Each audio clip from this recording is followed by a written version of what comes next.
there's something weird, and it don't look good. Who you gonna call? Live from various positions across the plane, easily determinable through ground-based tracking, are three men willing to question the status quo. Determined, fearless, and a little nutty. It's the GLOBEBUSTERS. Bob Xanadu 60, John the Morgile, and Jaron from Jaronism. The GLOBEBUSTERS.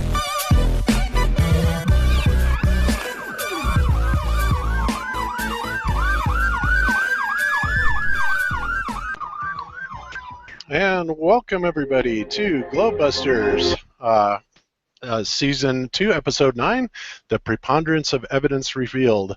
I am your host, Bob Xanadu 60, and today we are kind of going back to a retro show. We've got the three of us together again doing a show today. With me as usual, I have my host, Jaron, my co-host, Jaron from Jaronism. How you doing today, Jaron? Fantastic. I love it. Kicking a little old school today, huh? Yep, a little old school today, and we brought Morgile back with us to help us out today on a few things we want to get addressed, and so we got John the Morgile with us. How you doing, John? I'm doing awesome, man, and isn't it sort of funny how everything is relative indeed? So, like, you know, I've been into this whole flat Earth thing for a year, and so technically, way back in the day was like 6 weeks ago. You know what I mean? Way back in the day was like 8 weeks ago. Was Remember when we certainly used way to back. think we lived on a ball? You remember that? God, doesn't that seem like an entire lifetime ago? Seriously. Yeah, it really does. It's weird because you've done what, something like, I was looking at your Static Plain Truth show, and you're like up to episode 12 or 13 or a ridiculously high number. I can't believe you've stuffed in so many episodes in the last couple months. Yeah, I was sort of surprised too. I've actually started doing it twice a week, and I was sort of, and this is a confession, you know, the first time anyone's heard this, so might as well just do it live on the air, right? Whatever.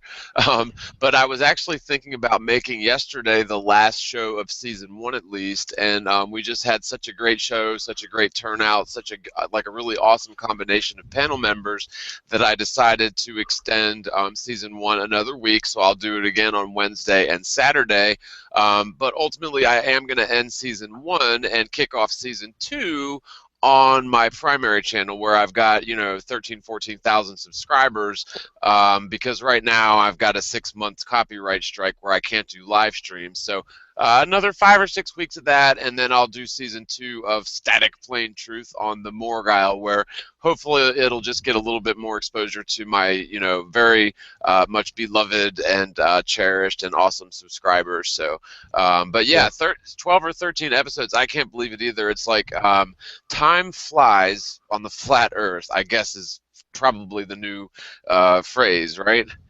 Yeah, absolutely. It was funny because, I got your notice and I was going to go on the show, and then you started the show, and like you were the only one there, and I'm like, oh God, I got to go up there and get on. And then right at just about that time, Cammie's mom showed up with her significant other, and they don't get over to see us very often, so I kind of felt obligated to kind of hang with the family. I'll never forgive you. I know. I felt bad too, but I was glad finally, Fran came on and Matrix and Kristen also. Kristen Wolf, she sounds like she's really got a lot of really good stuff. She's written me a couple times wanting to talk about Free Energy's model and her variation of it. So I think it should be really interesting to talk to about that. Yeah, Kristen is smart as a whip. She's got some theories that I probably would do injustice to try to explain, but she makes a lot of good points. She does have a little bit of I wouldn't say trouble communicating, but she's wanting to learn the video making process a little bit better. And actually, I kind of told her a few months ago that I would sort of help her at least with the basics, because it certainly does help to have someone just show you around the software a little bit, as opposed to just doing like video training manuals or something. So, but yeah, she's smart as a whip. She's got a lot to say, and I think that we'll see some videos from her eventually. Just because, again, she does have a lot to say. She's got some good ideas. I don't necessarily agree with her on every aspect of her ideas and theories, but hey, I mean, I think we can probably say the same thing about most flat earthers. And of course, I mean, we have plenty of common ground. I mean, we all agree the Earth isn't a sphere and it's not spinning. And to me, the exact model or the exact map is almost, I mean, I wouldn't say irrelevant, but it certainly is secondary to the fundamental, empirical evidence that involves, lack of curvature, lack of axial rotation, just to start with the two most basic things, right? Yeah. We're really going to have to talk to her because, by her having different opinions than us and everybody else, that doesn't fit well into the cult model here. So, I don't know what we're going to do about her. But, yeah, well, actually, see, what I did is I chained her in my basement, even though I don't have a basement, I live in a trailer. But I chained her in my basement, I gag her, and then, like, it's sort of like Stephen Hawking, I know I'm kidding. No, she... You mean she lives 50 years longer than she should? What's that? Said she lives 50 years longer than she should? Right, yeah, exactly. I saw did you guys see Stephen Hawking's reaction? It's totally changing the subject, but did you guys see Stephen Hawking's reaction to the binary black hole instance where they became a singularity black hole? The LIGO thing? Yes, the LIGO thing that we covered. No, I didn't see his reaction. How did he react? Did he have a reaction? Oh, well, I mean, his reaction was a blank stare. Like, if he could blink his eyes, he would be signaling in Morse code, "Get me out of here! Help me, please save me from these crazy people." That's what he looks like. But what's coming out of that little box is, "I think it's beautiful that we finally," something along the lines of, "we've finally discovered gravitational waves, just like Einstein predicted. All of Einstein's predictions are always right." I mean, I'm paraphrasing here, but I don't know. I just don't believe a computer output that the guy looks like no offense to him, I just don't think that any of that is originating from his thought processes. It could very easily be just typed into, even like an old Amiga from the 1980s, right? And get the same sort of effect that we've got with the whole Stephen Hawking narrative. But yeah, he did a response to the LIGO, red flag, LIGO interferometer reading of the so-called gravity waves, which were actually just a blip on a chart that were complemented by some very spectacular CGI that, yeah, we indeed covered, which I think the whole thing was a big, fat, ridiculous waste of time. And, astrophysicists stroking their egos with very beautiful CGI based on conjecture and a blip on a chart. Yeah, isn't that the truth? He, well, obviously, when we covered that on a show a few months back, right after they made the first announcement about it, it was so obvious, what it wasn't and actually what it was, as far as the magnetic dipole, and they're just kind of swirling it together. So I'm sure that Stephen Hawking, assuming that he is the great physicist that they say he is, was looking at that going, "What's wrong with you people? This is just a magnetic dipole, swinging around each other, and you've cleverly made it converge into one pole, and then you call that a gravity wave." It's just ridiculous. I get the feeling that, like, if he could utter a word, he would say, "That box is lying. That's not what I said."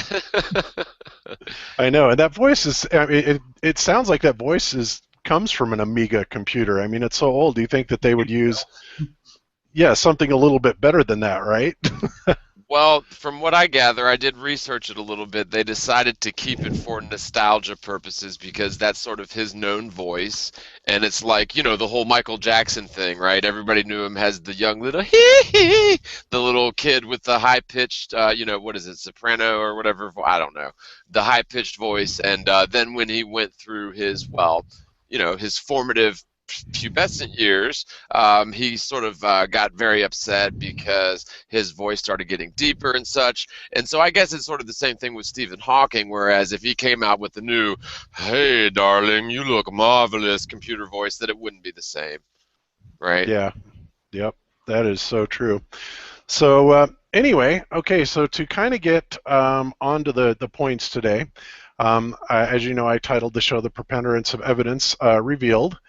And so what I wanted to do, and I don't know if you guys have seen John LeBon's new video again this morning. He seems to really take pleasure in making note of everything that we say and then making a video about it. And in this case, his entire video is nothing more than excerpts from our show with Max Egan.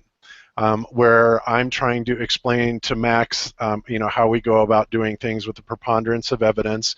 And of course, Max's standard reply is, well, it's just a circular argument. And I had to laugh, honestly, because John LeBon put up this little counter about how many times I said preponderance of evidence, or we did, collectively, versus how many times Max Egan said it's a circular argument. And of course, he won out, hands down. I think it was something like 24-18 or something like that.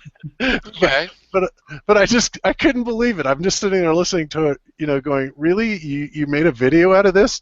And what exactly is your point?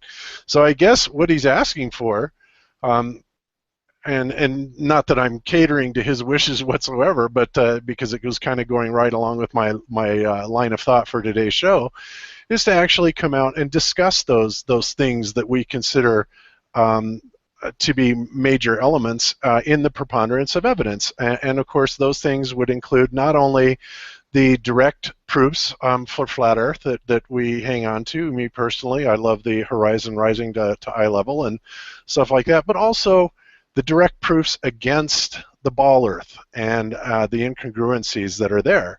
And I started thinking of them, and there's so many of them. It's absolutely insane. And one of the things that I was kind of going to start out with, or at least we can kind of interlace this in between the discussion here, is Dave Murphy's, allegedly Dave's video, An Open Letter to Neil deGrasse Tyson Regarding Flat Earth, at which point he puts out some very, very excellent questions. And I think that a lot of those fit right into our preponderance of evidence for the flat Earth and against the ball Earth. And I think it's mostly important to say that a lot of people have found problems with the globe Earth, not just the flat Earthers. Obviously, Stephen Christ and his concave model have problems with it. There are other schools of thought. Free energy, of course, with his repeating space, has problems with it, and all of these are kind of variations on a theme, so to speak. But regardless of the fact of our disagreements on the different models that we have, we all seem to be in pretty much stark agreement against the problems with the globe Earth. And one of the things that I know on your show, you've got Brian that has been discussing the eclipses and the problems with that, and how he's come up with the $5,000 NASA challenge. Yep. And I was hoping you could talk a little bit more about that, because that's one thing we can kind of kick off with. That there are flat earthers out there that are not only verbalizing the problems that they have, but in Brian's case and the guy that he's working with, they're kind of putting their money where their mouth is and putting $5,000 up on this challenge. And so far to date, I have not seen any significant feedback on the website where anybody's taking that challenge or has even attempted to take that challenge, which to me is pretty puzzling. Yeah, definitely, and I'll definitely answer that question. Just to cover a couple things that were mentioned real quickly. I don't know if you guys caught this, but I actually, and this actually happened a few months ago, but I debated, I guess you could say, Red's Rhetoric's crew, or fanboys, or whatever, but Tim Osman, I think he's also known as Cognitive Dissonance, and then two other dudes, Upside Down Head Ted or Ed, and another guy. Anyway, something that you had mentioned, though, is that yes, we can provide proof for a flat Earth, and yes, we can provide evidence that the Earth is flat and stationary, but a big part of this argument, a very important part of this argument, is to show how the heliocentric model doesn't work. In other words, to falsify the heliocentric model with either experimentation or just common sense or whatever. But these very adamant globe earthers, such as Tim Tim Osman and others like Red's Rhetoric, they simply will not allow you, or they will just like plug their ears and close their eyes and sing la la la la la if you try to show them any sort of evidence that falsifies their belief system. And so that is a big challenge, but I'm sorry to say to the Globers, you know, this is a two-way street. I mean, we can bring any sort of evidence we want into a scientific discussion, and if the evidence that we're talking about actually disagrees with or even falsifies doctrines or assumptions in the heliocentric model, then the burden of proof is now on the globe Earth proponents, no longer on us. So I just wanted to sort of make that point, because Jaron, you did sort of mention that a bit. As far as the football, I mean, John LeBon, like sort of keeping stats in terms of what was said. I was always amazed, like if you watch football, as soon as a play is made, the announcers will tell you, well, that was the 5th time this season that, you know, Jerry Rice farted within the 20-yard line and caught the pass with his left hand, and, you know, it's his 7th, you know, 14-yard catch this season, and they have all these stats like that they can instantly pull up, which obviously, you know, it's a bunch of people's full-time job to make note of all of these, you know, interceptions and receptions and sacks and whatnot, so that whenever something's entered, they get instant, you know, stats as to what's happened. But I mean, are we really approaching that level of, you know, I guess you could say esteem, where people literally are counting our words and our stats and like how many times we mention something and then using that as, I don't know what. I mean, it's sort of interesting with football, because it is nice to know how many times Jerry Rice farted within the 20-yard line while catching a pass with his left hand. But at the same time, I mean, really? But anyway, I got a lot of love for John LeBon, because, you know, he was coming out with this whole flat Earth thing and doing some good interviews way back in the day, like, you know, not 9 months ago, right? A year ago. And finally, that was just sort of in jest. Love John LeBon anyway, but that is kind of bizarre. Yeah. So what, Brian, just before you go on that, just out of curiosity, what is it that you think John LeBon is trying to accomplish? I mean, I realize that he did the Baller Skeptic show, a roundtable with Ben and David, you know, all last year, and I remember, you know, absolutely loving those episodes. And I think most of you guys, I know Jaron was on it. I'm not sure if you were or not, but yeah. Anyway, a lot of people you were on it. A lot of people were on it, and you know, granted, he never said that he was a flat earther, and I can appreciate that, but you know, it just seems to me that when you are so absolutely convinced that it's not a globe, and you've got all these proofs, and you've talked for weeks with all these people, you know, kind of mounting up these proofs against it, then you would be kind of left with a very limited choice of what topology you think the Earth is. And, you know, that would be, you know, either the concave Earth, the hollow Earth, or basically the flat Earth, or in free energy's case, you know, the flat Earth that's modified with the looping space.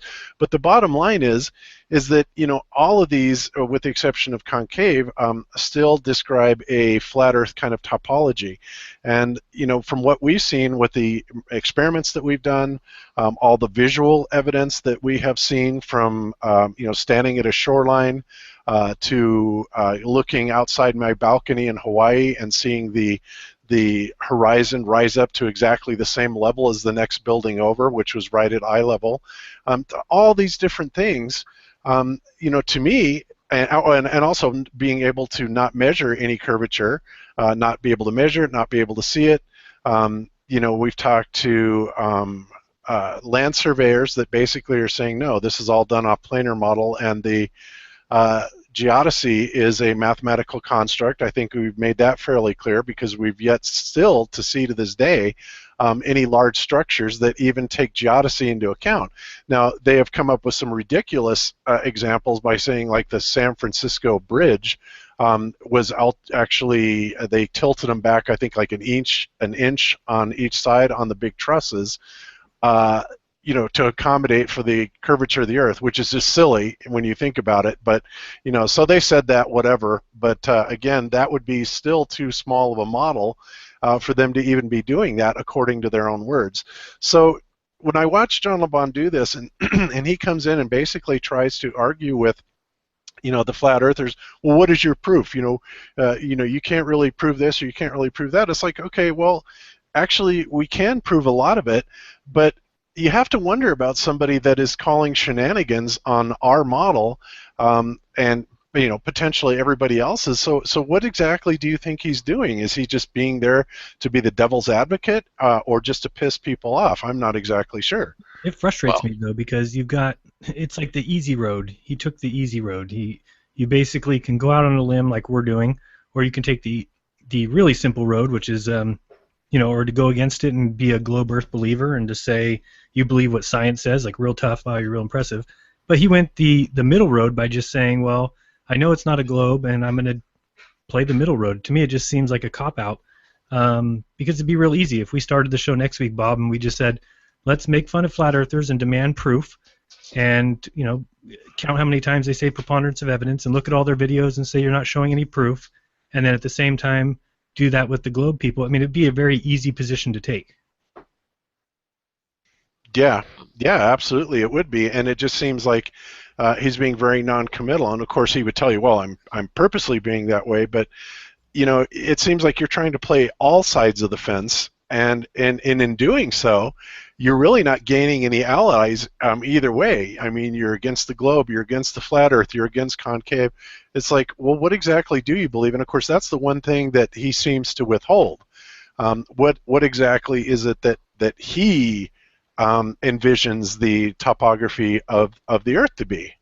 So I don't know. I mean, he puzzles me, to say the least. Well, one thing, and I'll sort of respond to both of those, and then also to the challenge thing. But what you had originally said in terms of if there's no curvature, and we can prove that, and the world isn't spinning, then what are we left with?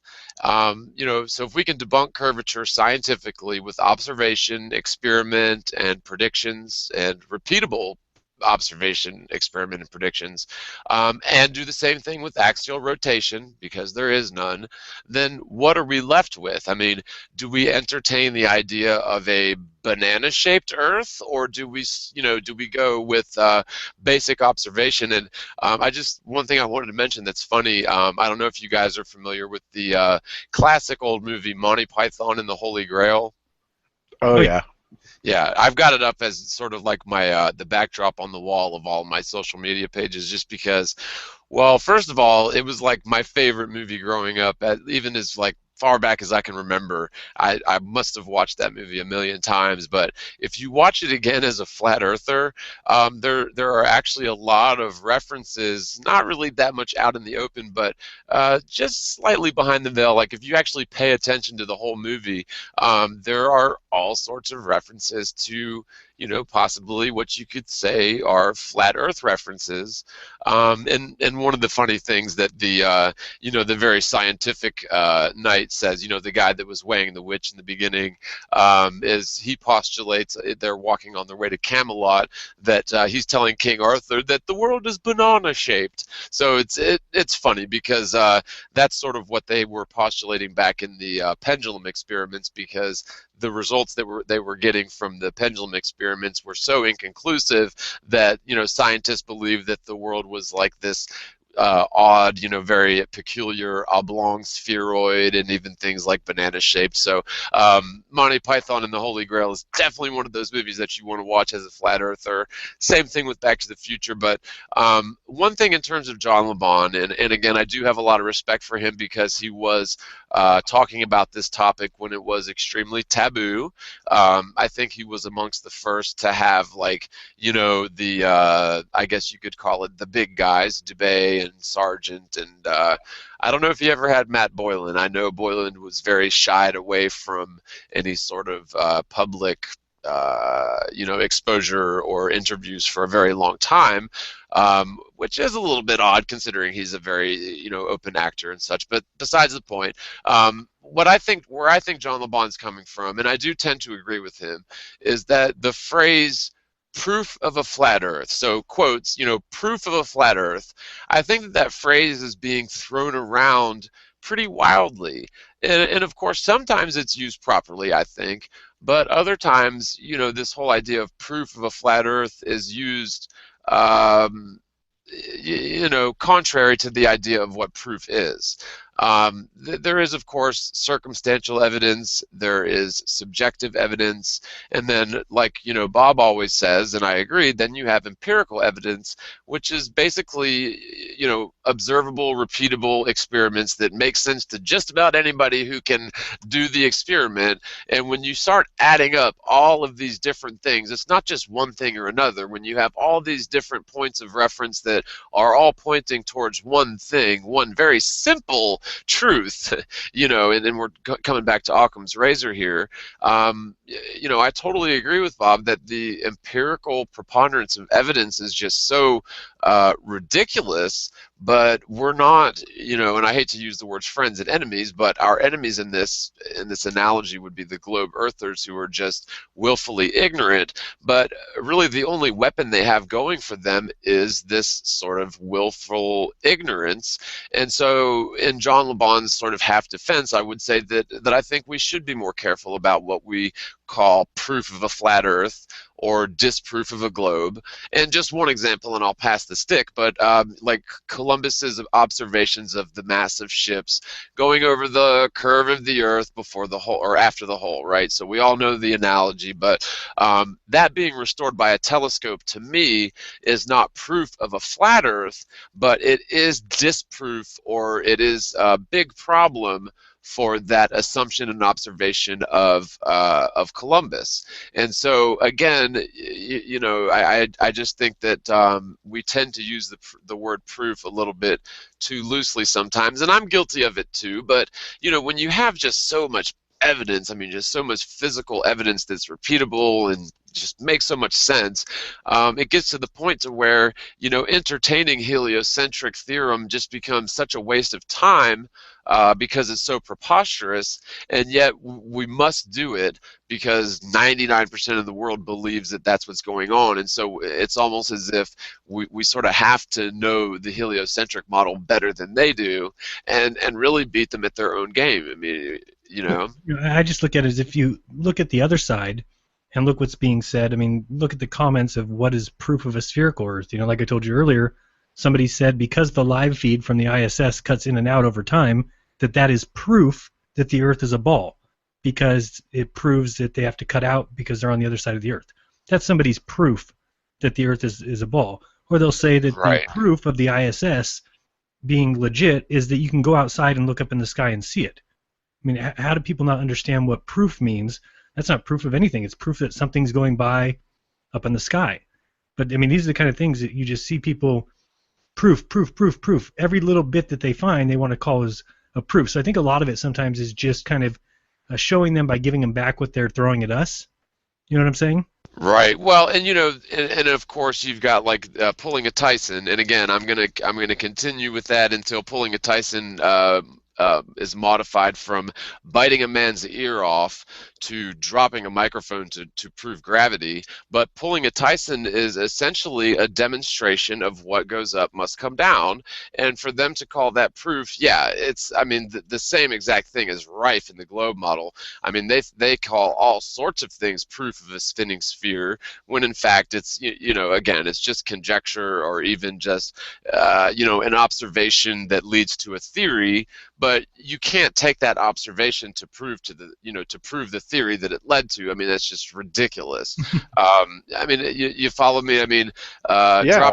Dropping your pen, it falls to the ground. That is definitely an awesome demonstration of what goes up must come down.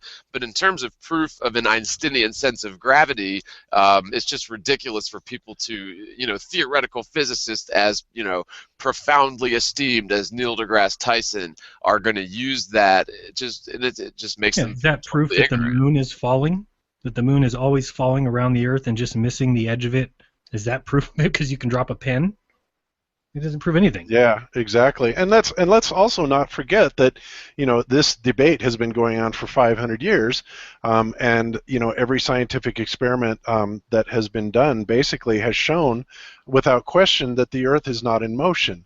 Going back to the Michelson-Morley experiment and the Michelson-Gale experiment and the Airy's failure and it said yada, yada, yada. I mean, all of these experiments are still standing and valid today.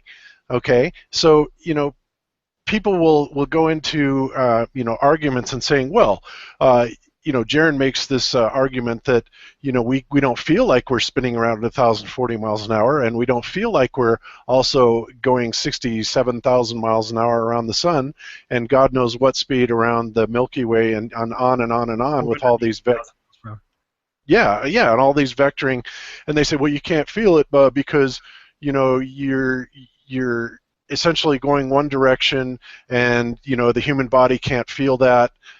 But the problem is maybe the human body can feel it, maybe it can't. You can make that argument all day long, and you could kind of go either way on it.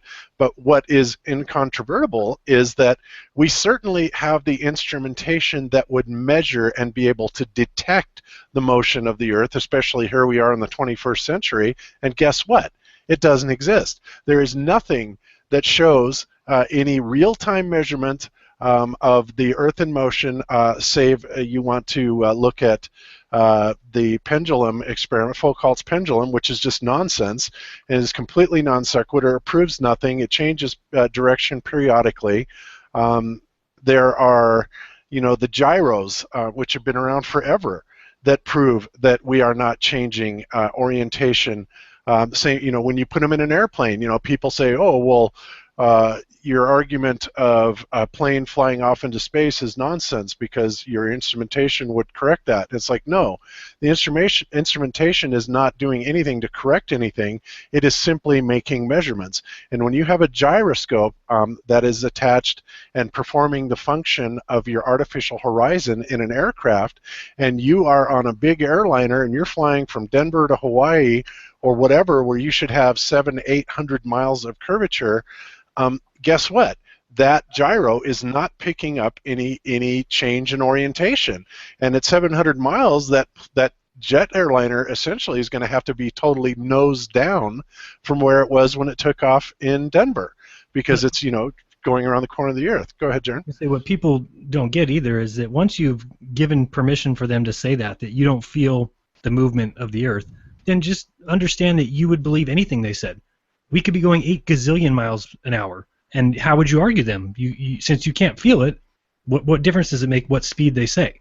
If you're just going to accept what they say, that you can spin no matter how fast you spin, you'll never know. That means the Earth could be spinning 87 gazillion miles per hour spinning, and we would all just have to say, yeah, we must be because they say so. Well, what's so funny about that to me, though, is their whole argument is based on angular momentum.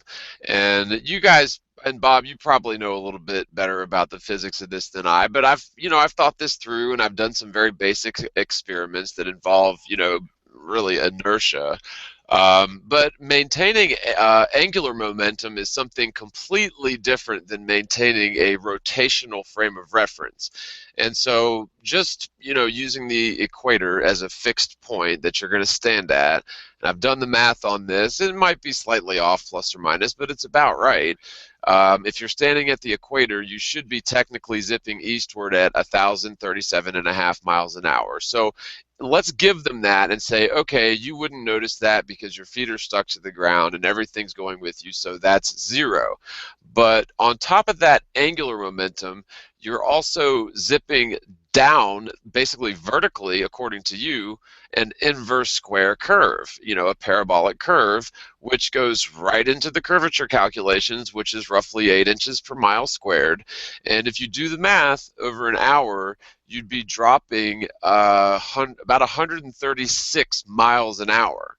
Okay, and so that would be, I looked it up, just that droppage would be the second fastest roller coaster in the world. The first one is at Ferrari Land. It's like 145. So it would be like a very exciting roller coaster all the time.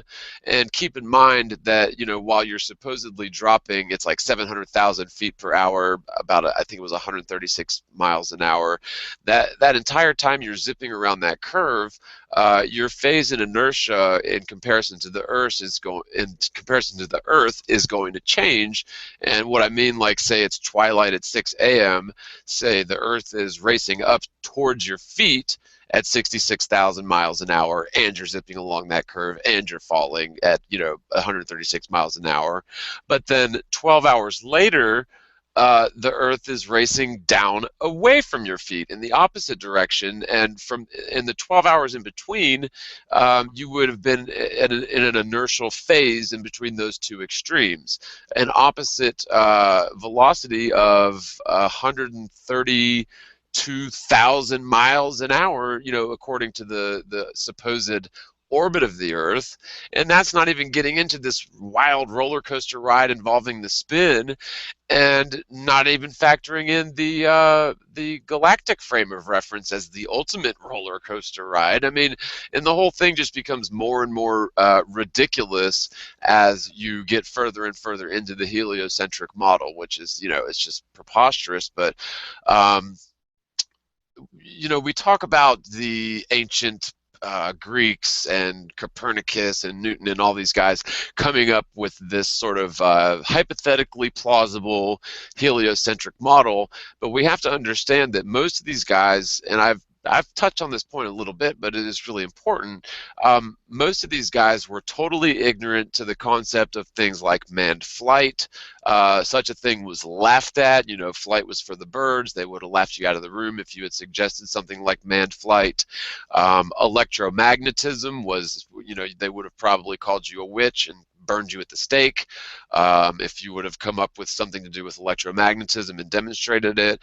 So, these highly esteemed godfathers of physics in the heliocentric model were literally ancient idiots who were completely incapable of describing something like, electromagnetism or manned flight or et cetera, et cetera, et cetera.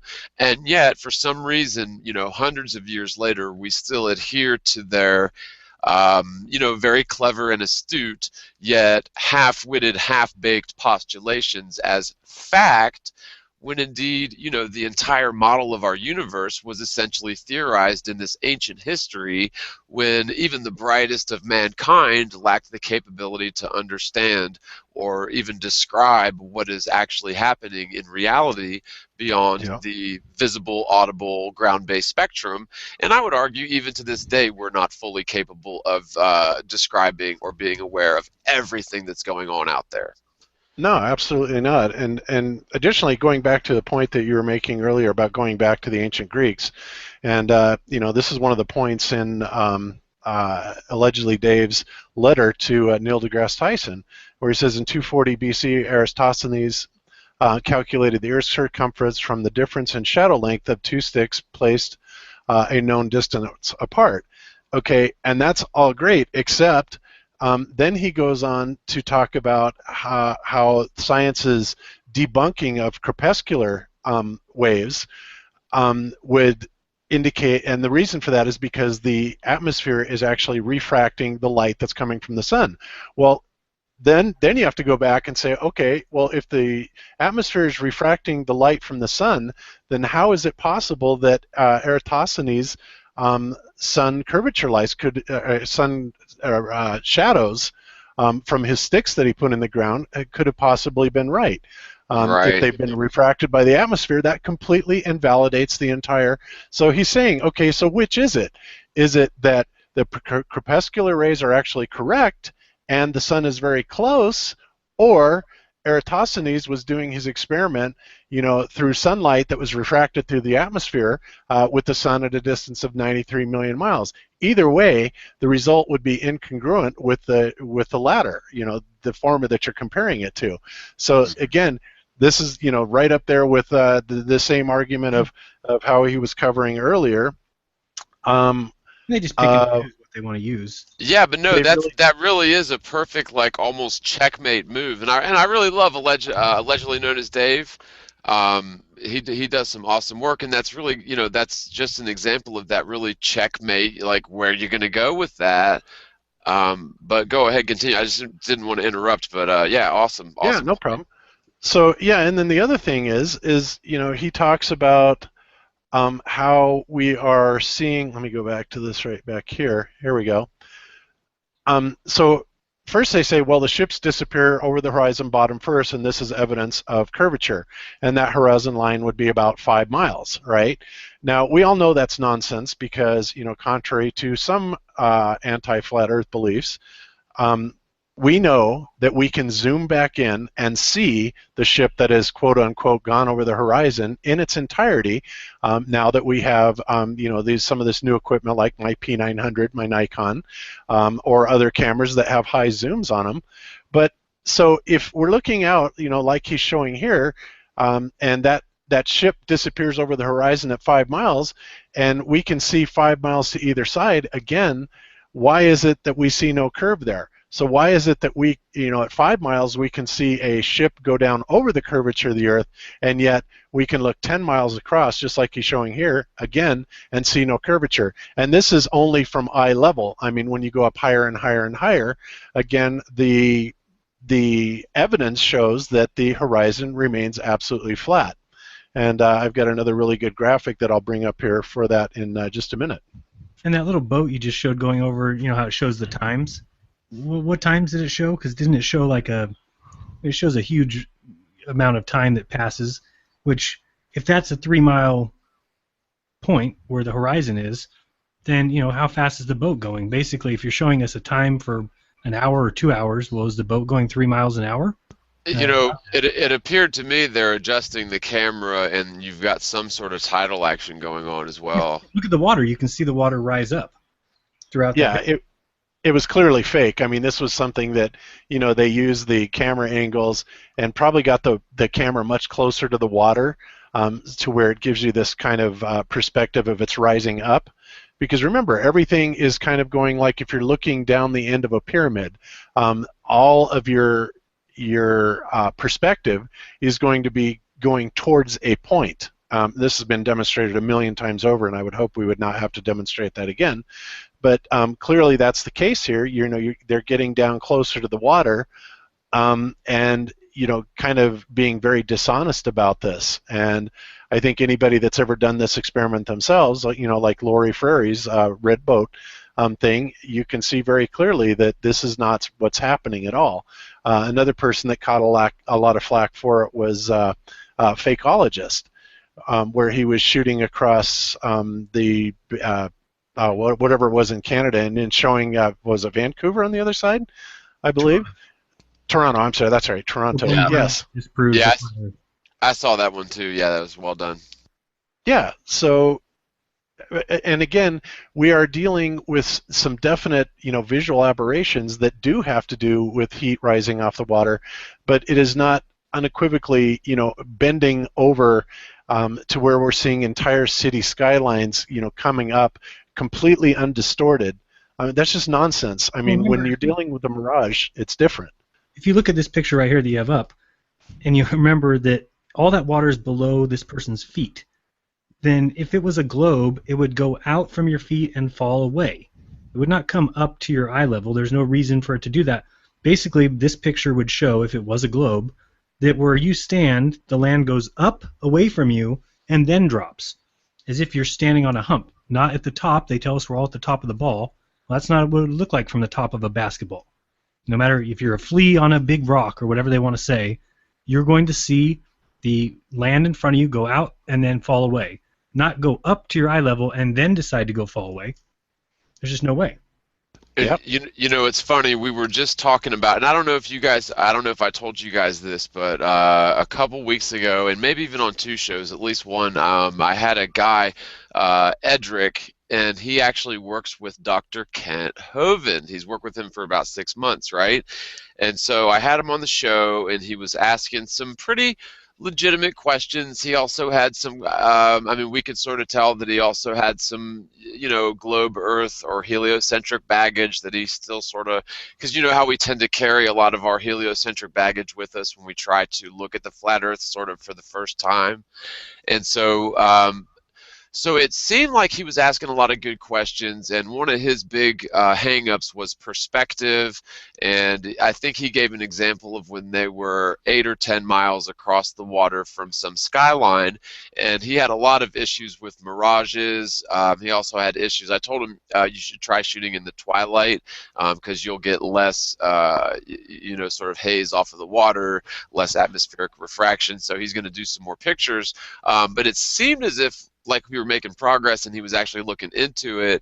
And then I guess it was yesterday or the day before, I saw a video with Edric, and he was talking with Dr. Kent Hovind, and he was still sort of, placing in the camp of sort of like this crazy theory. Now, I'm not 100% sure if he did that before or after he was on the show with, me and the panel on my show, but it was like his arguments were so basic. I mean, we're literally dealing with, okay, well, how come I can't see the bottoms of these buildings that are, say, I don't know, 10 miles away? And to me, the question is so perfectly answered with the operations of perspective. Say even a 2-foot swell on that water could obscure 300 feet of skyscraper that's 5 miles in the distance. And so, but the fact is, we don't see this vertical droppage in curvature in terms of, over 10 miles. It should be like 66 feet in droppage, or wait, let's see, 10 times 10 is 100 times. Is it? Let me bust out my calculator. Yeah. That's about right. But let me point this out while you're calculating that, John. This is what I'm showing here is footage that I shot last August from the balcony at our condo on Maui. Okay, and what we're seeing here is we are roughly on the 7th floor, and to give you an idea of how the horizon always rises to eye level, and I think this is such a perfect example. But we look over to this building over here. Okay, and this building is about 7 stories high. So here we are on the 7th floor of our condo, looking across at a building that's 7 stories high, and that would arguably be eye level. Okay, right? And what do we see out here? Here's the horizon, and it comes across, and I mean it is dead nuts on, right at the roof line of that building, that 7-story building that's across from us. And that's just undisputable. And not only does this work at eye level, it works 7 stories high. It works, at 35,000 foot in an airliner. It works at 100,000 foot in a balloon, and it works at 100 and however many thousand feet that the rockets go up. We still see that flat perspective across there. And that's amazing. If you could maximize that too, and I know this is something that Jaron, you've talked about, but I think that make it big, you know what I mean? It is maximized.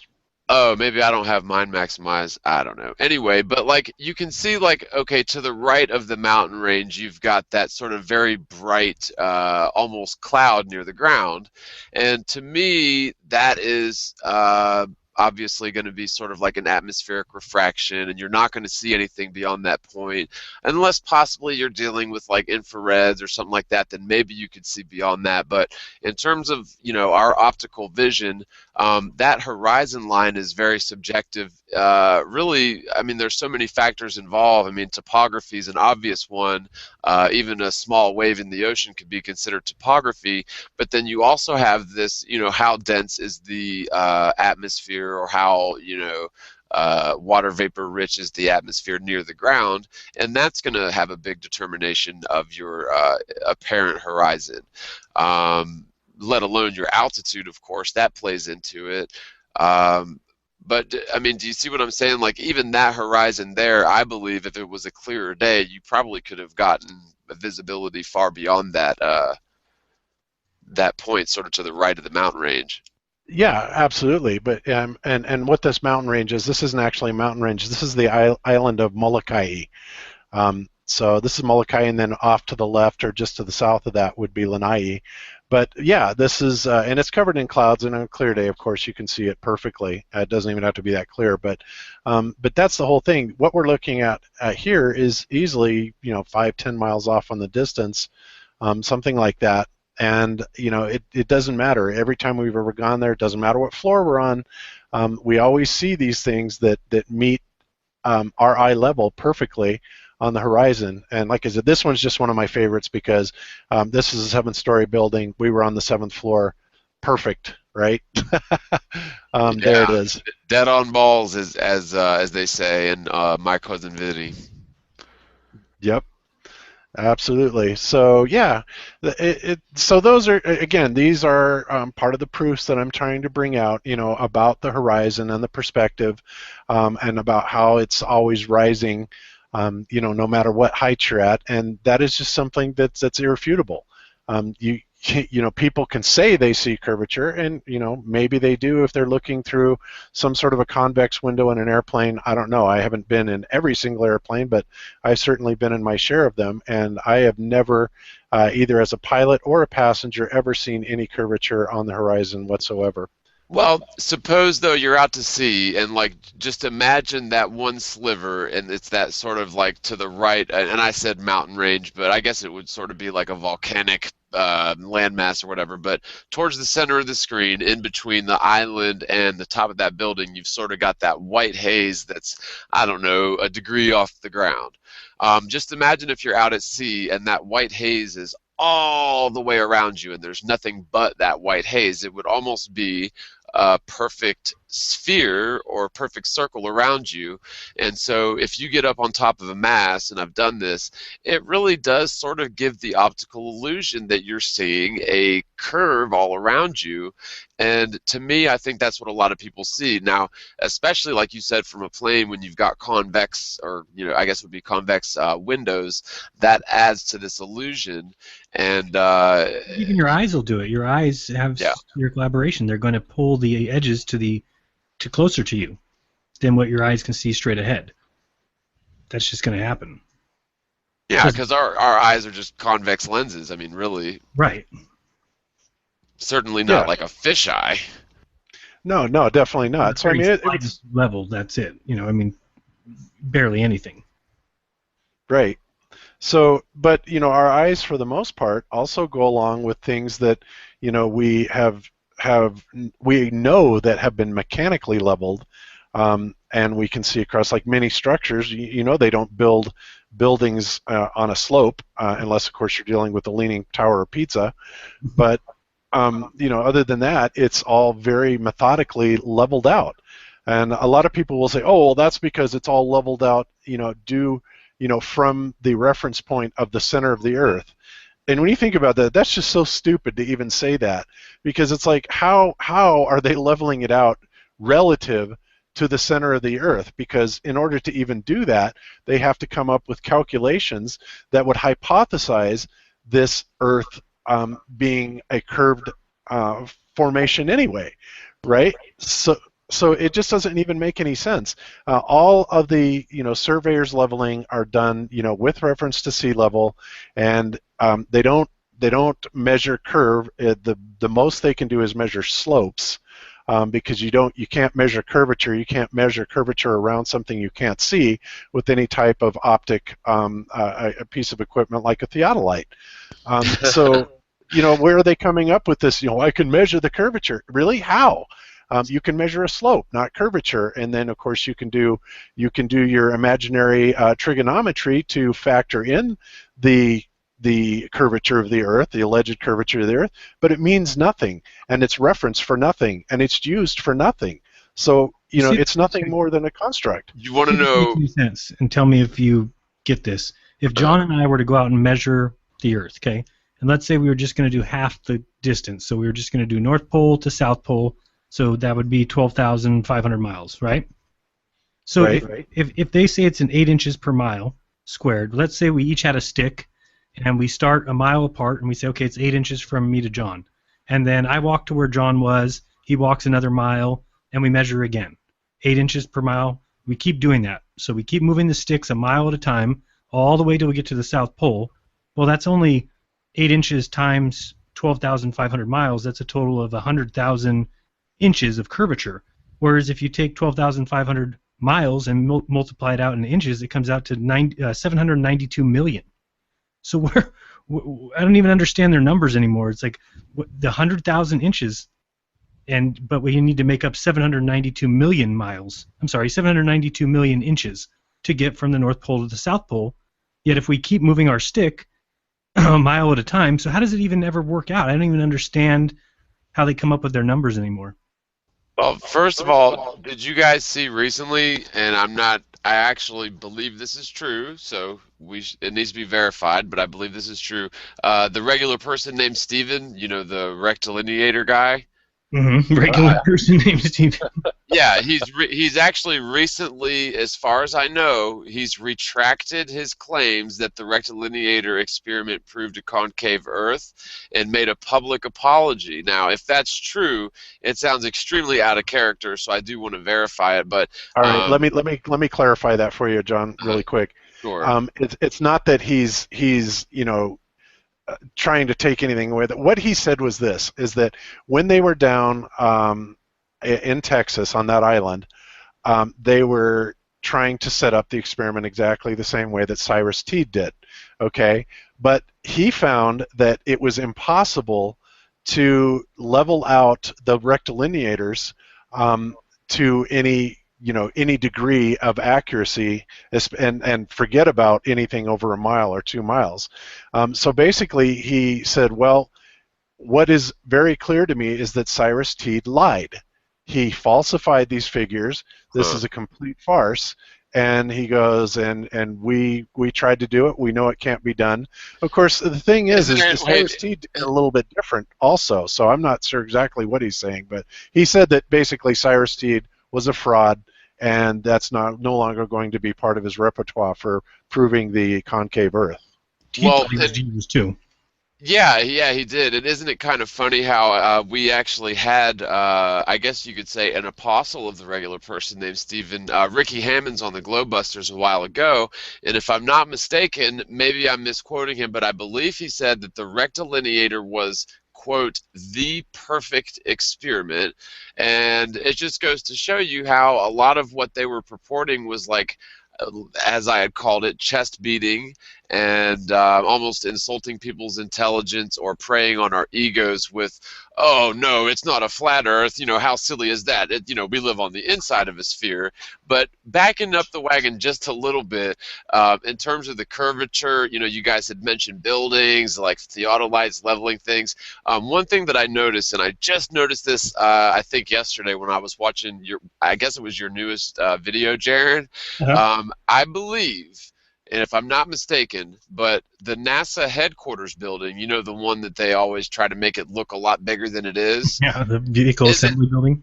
Is it not wider at the top than it is at the bottom? So it's almost like an upside-down pyramid with less, not a perfect pyramid, but it's wider at the top than it is at the bottom, right? A little bit. Yeah. So I'm just wondering if the well, I don't want to say anything bad on your show, so we'll just say the engineers, the NASA engineers, and I said that very nicely. I'm just wondering if maybe they used curvature calculations in that giant tall building, hanging say a plumb line from each corner to get their apparent level, and would that not cause the building to be wider at the top if we didn't live on a sphere? Oh my God! Yeah, or maybe they did it as a joke. I don't know. Maybe I've got that backwards. I guess it would be wider at the top if we lived on a sphere. So maybe they did that as to prove that we live on a sphere, when in fact they just designed the building to be wider at the top. Can you pull up an image of it? Because I'm almost positive, and this all sort of just, I guess it was this morning, it all sort of struck me. I'm like, wait a minute, that's the only building I've ever seen that's wider on the top. And I'm almost positive that the big NASA building with the inverted flag where it's got all the vehicle assembly building. Just look up NASA VAB. And I've done very detailed look at this thing, and it is absolutely a lie, the size that they say it is. This guy, right? They say that American flag, the blue part of it, is bigger than a NBA basketball court. Get the F out. It's not even close. Yeah, that's ridiculous. I remember your piece on that and the perspective and how it was looking all odd. But then there was another one. Is it not wider at the top, or is that just an optical illusion? I don't know. It kind of looks like it is, but that Yeah, I've never noticed that before. Well, I see, think it might be an optical illusion because of these things on the side, possibly. Yeah, well, yeah, those stick out more than they do at the bottom, so it is kind of bowing out. right. Yeah. So I don't know. I was just sort of like piecing this together after I had watched, I think you had put a clip of this in your video. I'm like, wait a minute, that seems wider at the top. And so even if that's just an optical illusion, I suppose they could use the argument, well, the building is so large and so tall that each corner is level, but, right, you've got each corner level to the center of the Earth, and so there is a divergence. But, of course, they claim such a divergence would be so minuscule that it wouldn't be noticeable. My only sort of issue with that is the axis of rotation would be 4,000 miles, not the face of the Earth. But anyway. Yeah, 526 feet. They say that building is. 526, huh? Now, how that would barely fit a rocket. Aren't the rockets much taller than 500 and something feet? No, because they have pictures of the. You can see the picture there on top, and the third one over. That's the Saturn or something going inside of it. I mean, but the Statue of Liberty is only, I don't remember now, 302. You know what it reminds me of, and not to get off onto the whole esoteric thing, but it almost reminds me of the whole story with Osiris, or maybe I'm getting it wrong, but the guy that got chopped up into 14 pieces, and they could his wife or mother or whatever. Osiris. Yes. Osiris, yeah, they couldn't find his man parts, and so every time you see an obelisk like the Washington Monument or the one at the Vatican, that's what that represents, and it's almost as if when they you can see them taking the pretty obviously phallic symbol shuttle and inserting it into that sort of I guess you could say crevasse. And yeah, I mean, is it just me, or is that possibly symbolic of some sort of a esoteric mystery religion right? Why? Yeah, I don't understand why you wouldn't construct it laying down. So, I mean, it just seems to me like, yeah, that would be definitely the case. I mean, the Statue of Liberty from her heel to the top of her head is 110 feet. So you're talking 5 Statue of Liberties? Wow. No way. Yeah, and there's a Mustang like in the picture, and the first picture that we looked at, that's like, I don't know, it seems like you could stack maybe 20 of them, and that's it. Yeah. Well, arguing, from an aerodynamic point of view, the rocket, phallic symbol or not, would be the correct shape aerodynamically, obviously, to shoot up with minimum wind resistance. You would have kind of a tapered shape, just kind of like the leading edge of an airfoil on an airplane wing. And in this case, it's a little bit backwards, because what you're doing is you're penetrating the wind first with a very small portion of the nose and causing this divergence of the atmosphere or the wind in front of it to be split out around the... So what steers it, Bob? I'm sorry? What steers it? Well, what steers it apparently would be, from what they say, they're able to change the orientation of the main rockets themselves. Either that, or once they've been discarded, they've got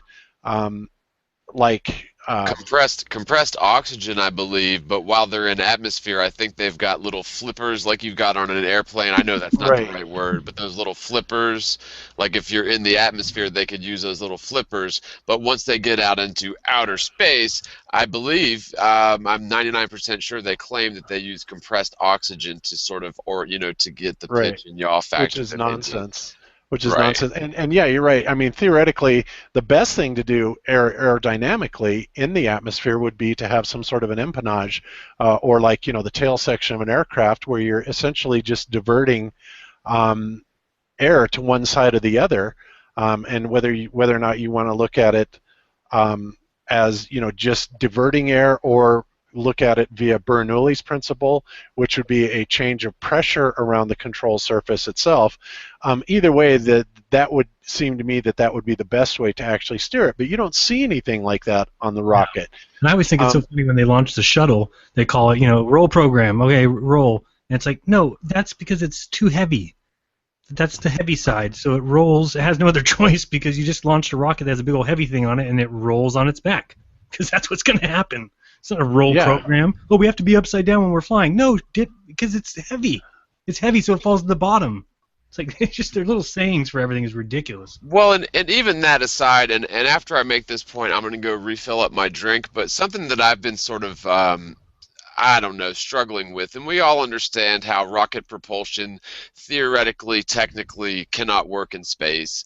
And even if it did, a rocket would be completely uncontrollable because, like Bob said, the rocket relies on that sort of back pressure of all that air rushing towards the nose to keep it stable. When you lose that air pressure, you lose stability and you lose thrust. But what my issue is when these items get into microgravity, and so they're no longer affected by, the quote-unquote pull of the Earth in the heliocentric model, my issue is any object that's traveling, there's an equation to figure out if it's accelerating or if it's going to travel at a constant rate.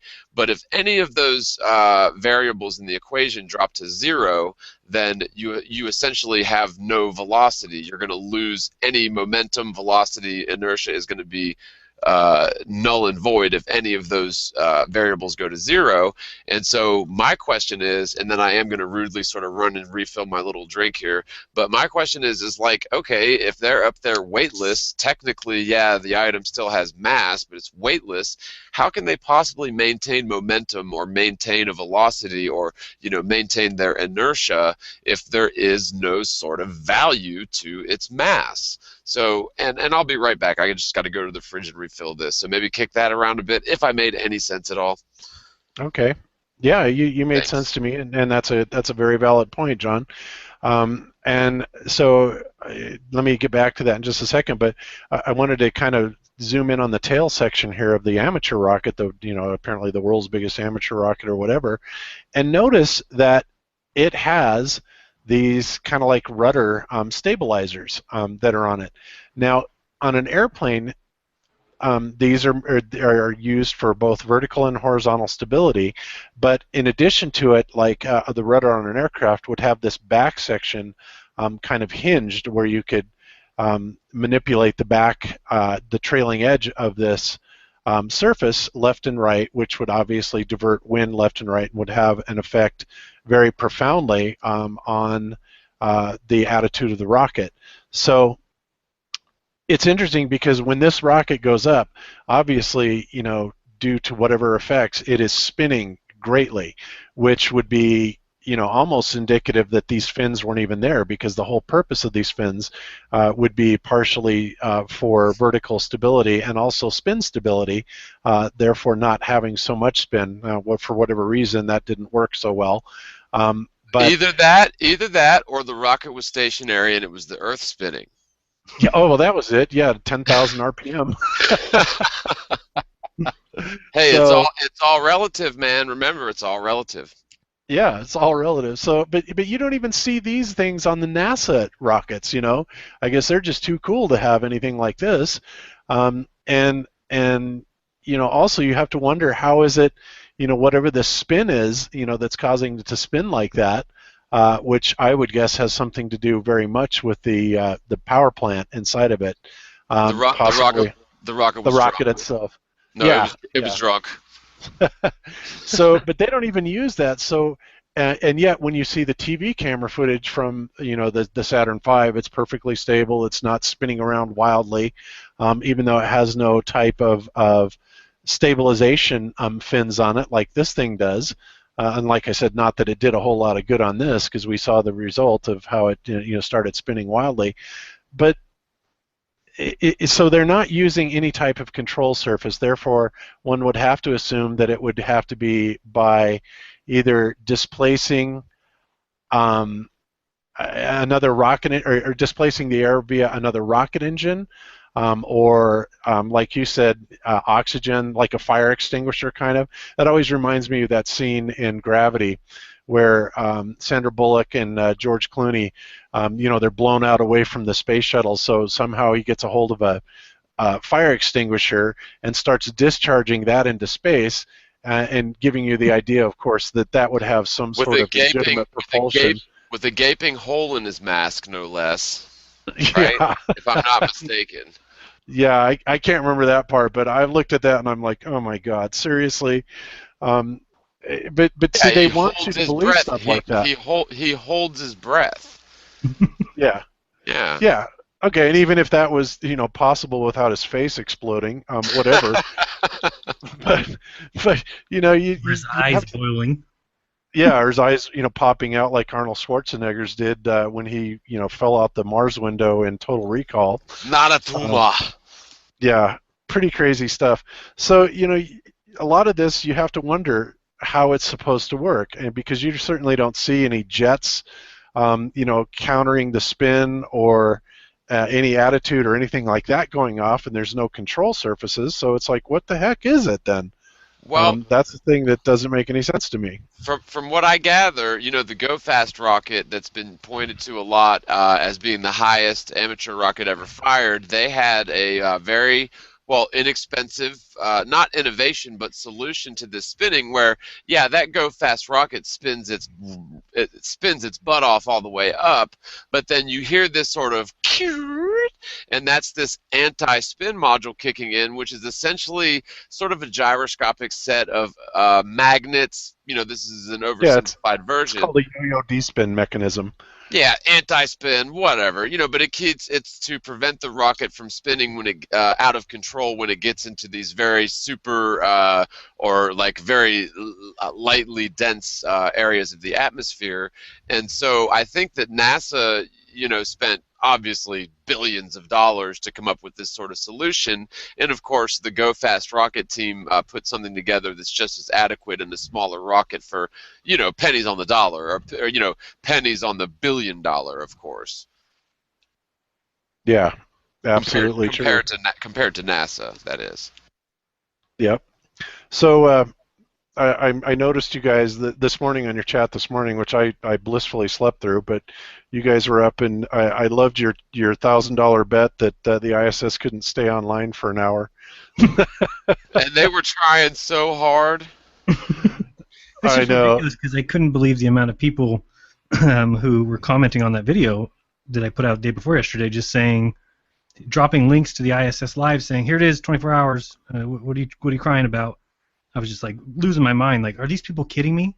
And I just thought, you know what? I've watched it enough times. We've watched it all enough times to know that thing is not going an hour without popping a blue screen. So it doesn't even make it a half an hour. No. My question is, Bob, we heard them talking a lot. Now, do you typically mute the live feed in terms of they have like an audio chatter going on between, Houston and the alleged ISS astronauts? I do typically mute it. Well, I didn't used to, but I do now because they'll usually wind up saying something right in the middle of our conversation when we're not even really paying attention to it. And sometimes they say things that it's like, well, wait a minute, it doesn't make any sense what you just said if you're really broadcasting from space. But I think they keep a pretty close, vest that pretty close to the vest. I was curious because we heard a lot of chatter, and like I could have sworn they were like, "Yep, and I want some KFC, extra gravy, extra crispy." No, it wasn't that bad, but it was. Yeah, they weren't making any sense, and so I was just like, "Wow, these guys are talkative today." But no, that's probably a wise move to mute them, because they were literally talking about just absolute garbage. They were like, "Okay, well, you can talk to your family after we get back out of the dark side," and then it went blue. But then even when it was blue, they were still talking like, they still had communication, so it didn't make any sense. I mean, it was really ridiculous. But yeah, right on the money. As soon as they hit the twilight zone, the terminating line, it was like clockwork. I was like, seriously? I was like, they're gonna pull it off. They're gonna do 2 straight hours. But no. First of all, the first 25 minutes was blue screen, right? We didn't get any takers anyway. No takers. I'll still say that bet is open, so if somebody wants to email me, go ahead and email me, and we'll go live, and we'll see what happens. Yeah, well, that would be a fixed bet, that's for sure, because there's no way. I mean, they can't do it, first of all. They can't. And even, the thing that really kills me is that, the fact that they lose contact with it That's Like just no the dumbest thing. satellite, I guess. Yeah, no satellite, and worse yet, they're saying that even though they've got easily 30 to 40% of the entire Earth in view, supposedly, that somewhere in that line of sight, they can't make a signal propagate down to a ground station to keep it online. That's just the stupidest thing ever. And the other thing that blows me away too is how much delay they use when they're doing these events, talking to the astronauts. I can't stand that. I know they actually put this 5-10 second event, and when you calculate it, when you actually calculate the time that it takes in free space for a signal to go from Earth to the moon, it winds up being milliseconds, right? Thousands, maybe a few thousandths of a second. To the moon, it's like 1.5 seconds or 2 seconds there and back, but not to 250 miles. It's not that much, I don't think. Let's bring up a calculator here. To the ISS, it would be not even noticeable. That's like me calling, Los Angeles from San Francisco. I'm not going to have a delay on my call. Right.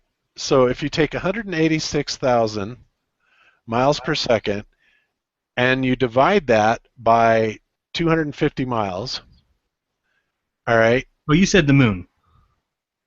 Oh, okay. Well, I didn't mean the moon, but yeah, okay, the moon, whatever.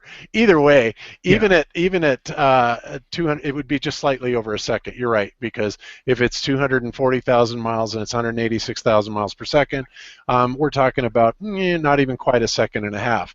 But when you're looking at that, to the ISS, oh, it's nothing. It's nothing. It's just a few milliseconds. And so, what is the whole idea behind this 10-second delay? It's like, what is it, processing? You got to bring up one of that guy's videos that I told you to watch. There's one video that's real short, but he kind of plays on that idea of waiting the comment and then having to sit there for 5 seconds and wait. What was that guy's name? Poncho Pete or something? I keep forgetting his name. Oh, was it Poncho Pete? Yeah, okay. Yeah, I still have that video up.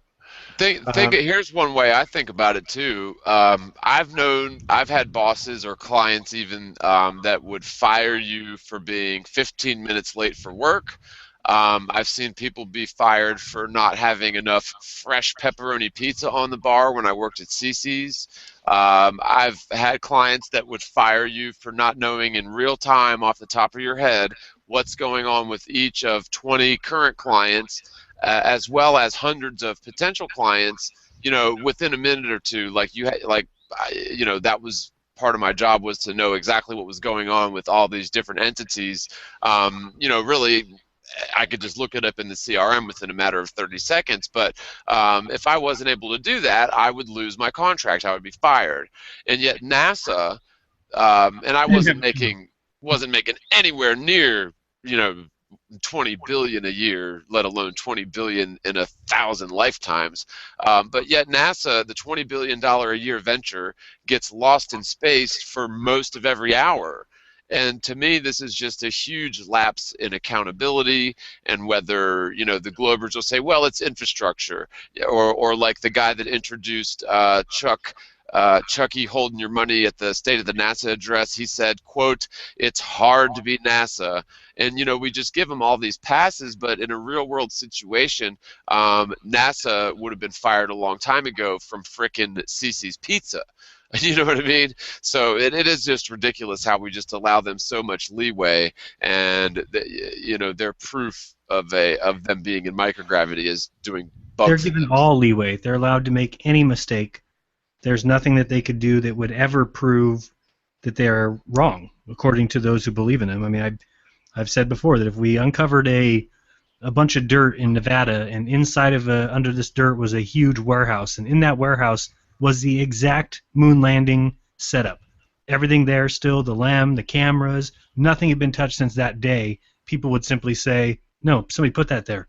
It's a setup. You guys are trying to set up NASA. So it doesn't matter what we ever found.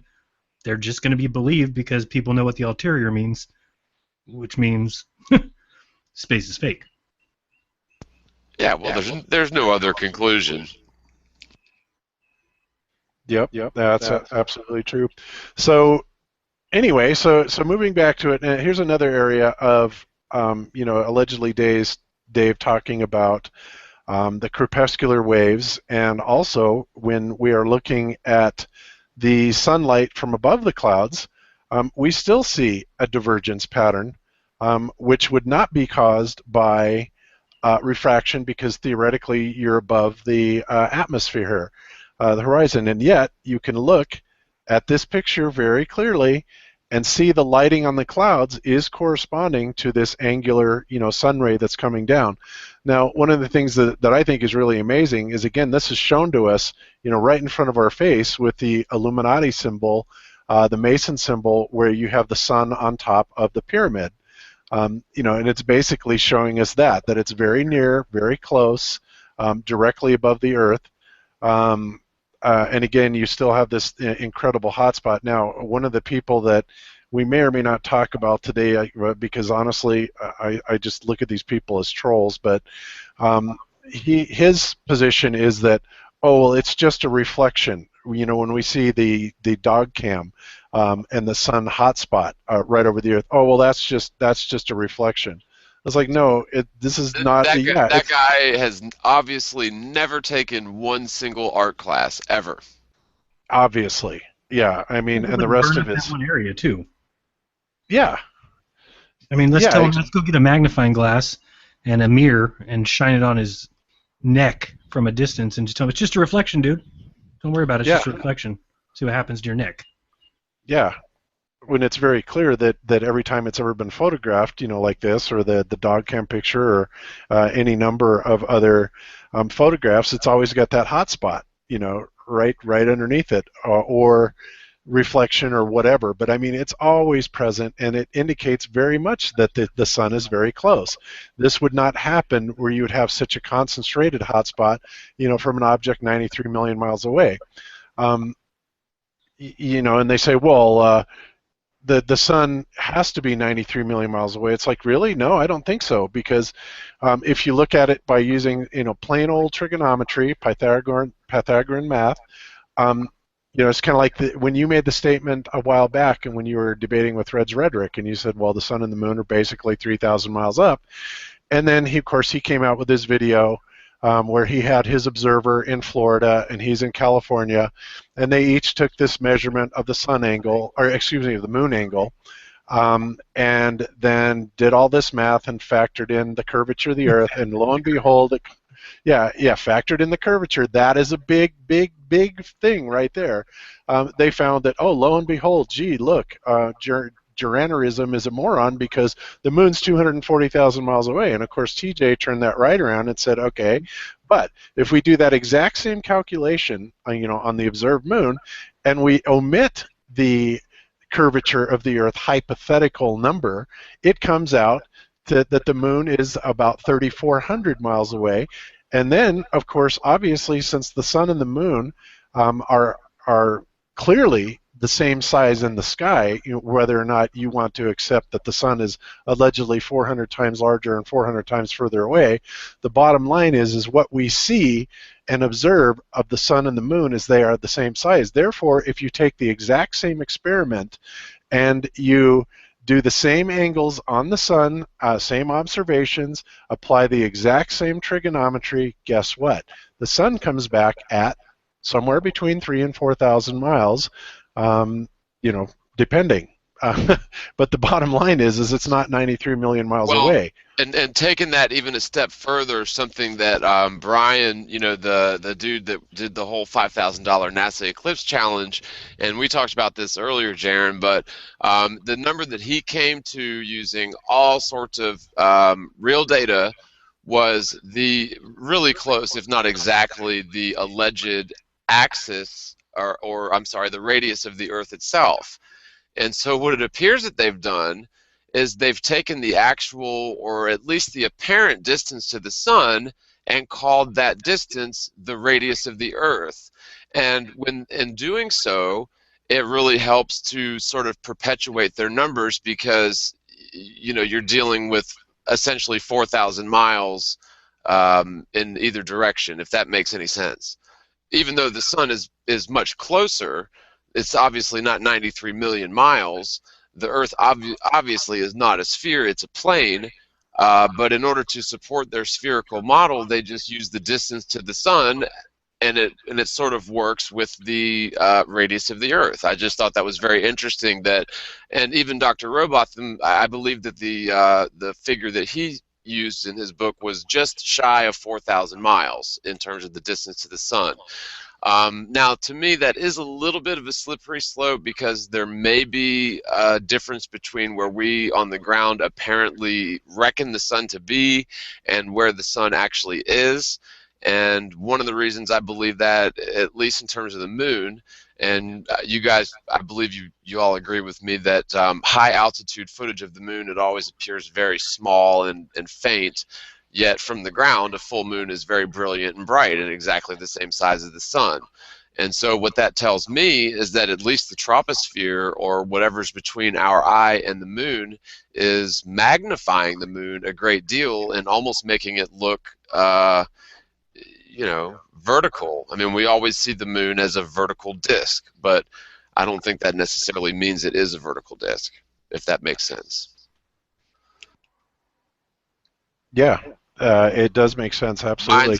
Mine's blown. I know. I'm sorry. Mine's blown. No problem. I was just kind of looking for this part in TJ's video, basically where he's putting in the curvature of the Earth and proving Rhetoric's figure, and then simply taking out that 0.6 degrees, which would be the curvature of the Earth, and how it comes out to be the moon about 3,400 miles. So again, mathematically, it works either way. And if you want to build a hypothetical mathematical model, fine, go ahead and do so. That doesn't mean, just because you have built that mathematical model, doesn't mean that it matches any semblance of reality whatsoever. And as again, like when allegedly Dave pointed out, that if the Earth is indeed refracting the sunlight, like NASA says that it is, then Eratosthenes' calculations were completely lost in space. They were bunk. They were irrelevant and invalidated. So, yeah, there's always a couple different ways to look at things, and the math can be deceiving. One of the other arguments that this person that we're going to be kind of going through his alleged debunking of flat Earth memes, let's see, is that he makes a statement: you can prove anything with mathematics. And he says, no, you can't. You can't prove anything with mathematics. And I would beg to differ, because the reason you can prove anything with mathematics is it all has to do with the story that surrounds the mathematics, the model, the framework, if you will.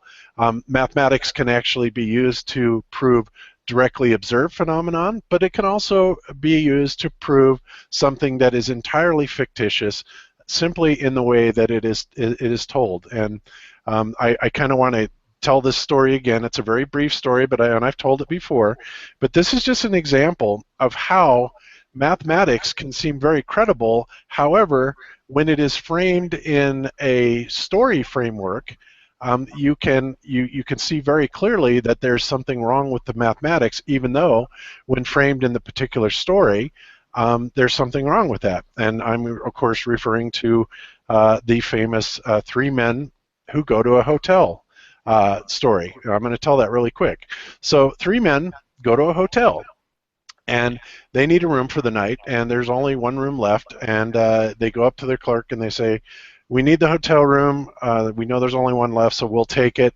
The hotel clerk says, well, that'll be $30. Great. So each man gets out a $10 bill, and they each hand the clerk $10, a total of $30.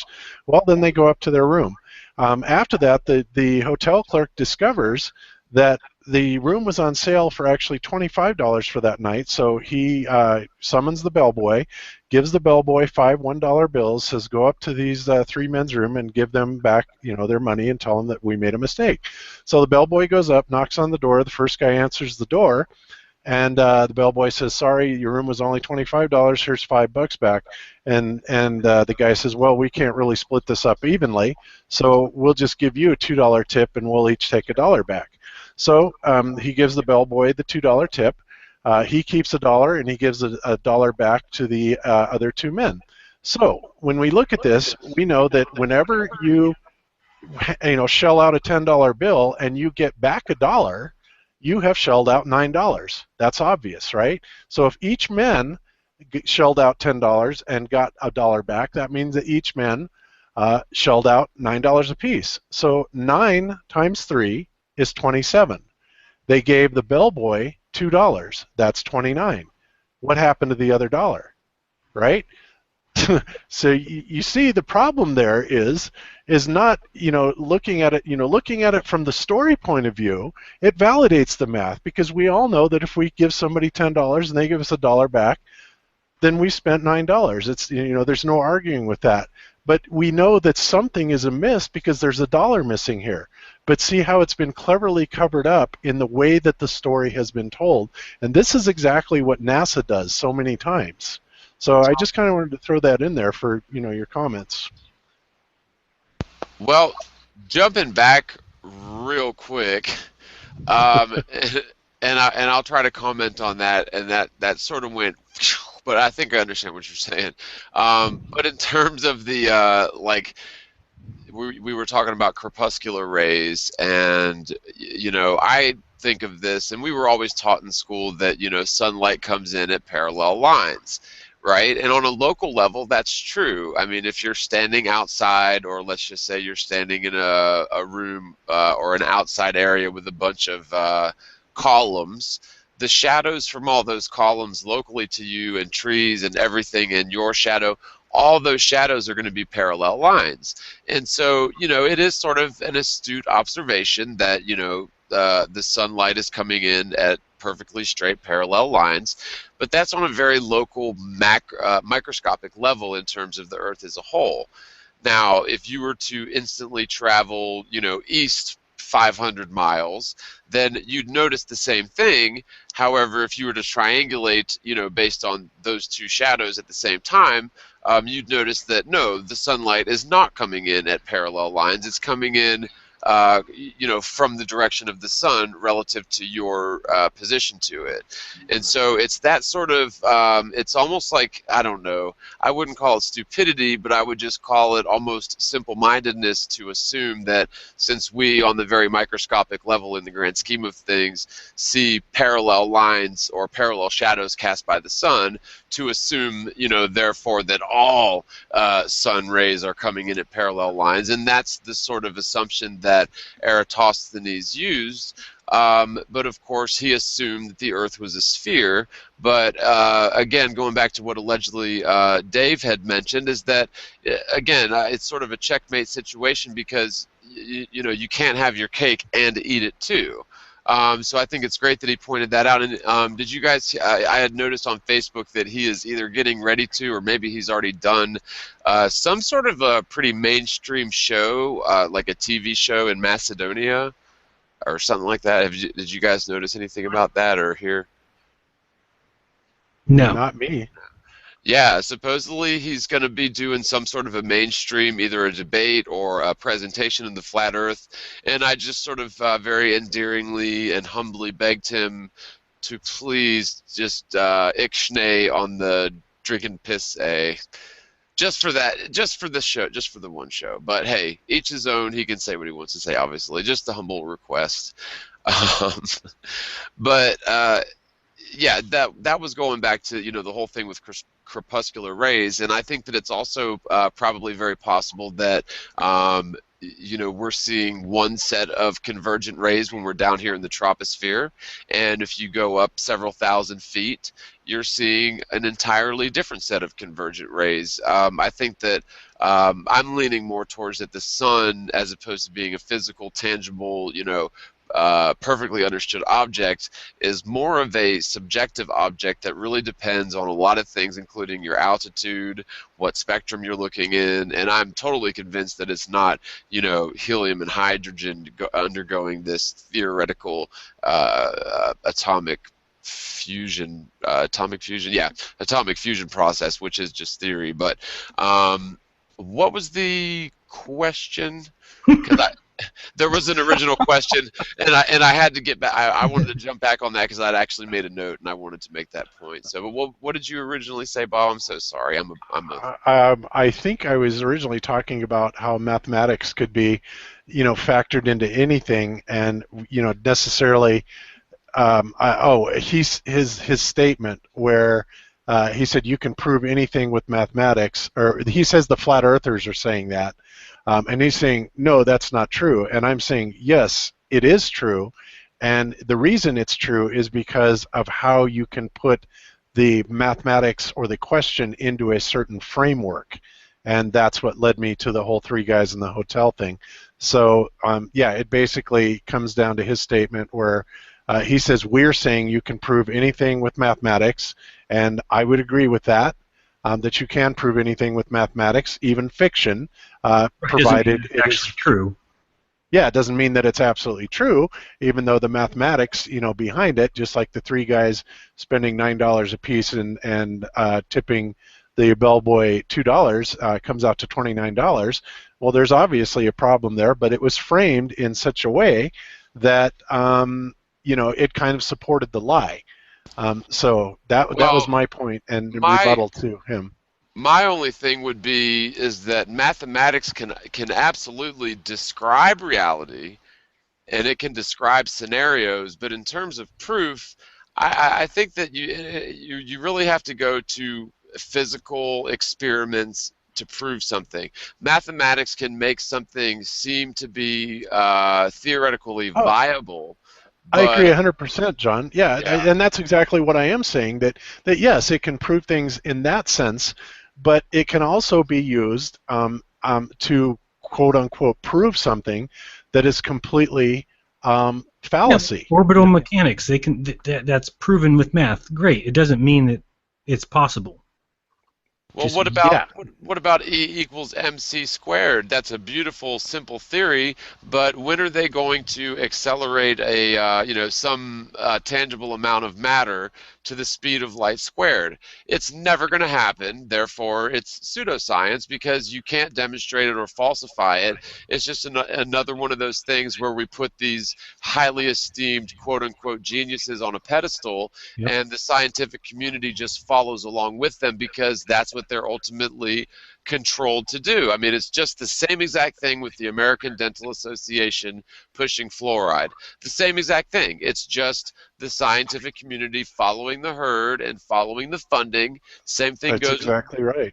Global warming. I mean, it's all over the place. Yeah, and beyond that, John, I mean, speaking of E equals mc squared, E equals mc squared, meaning energy, equals mass times the speed of light, or c squared. Okay, now, that's all fine and dandy, but there's a big problem with it, and Brian Mullen pointed this out, and it blew my mind when he did.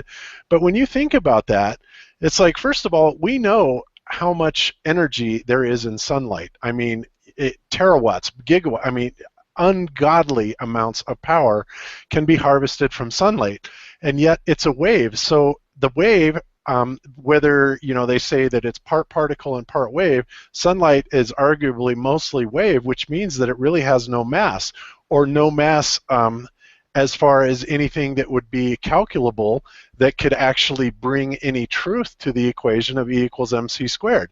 Because if you have zero mass and you multiply that times the speed of light squared, then your energy equation is going to be zero. And we know that is absolutely not true, because there is energy in light, and there's a lot of energy in light, but somehow when it's put under the scrutiny of E equals mc squared, well, all of a sudden there's no energy in light.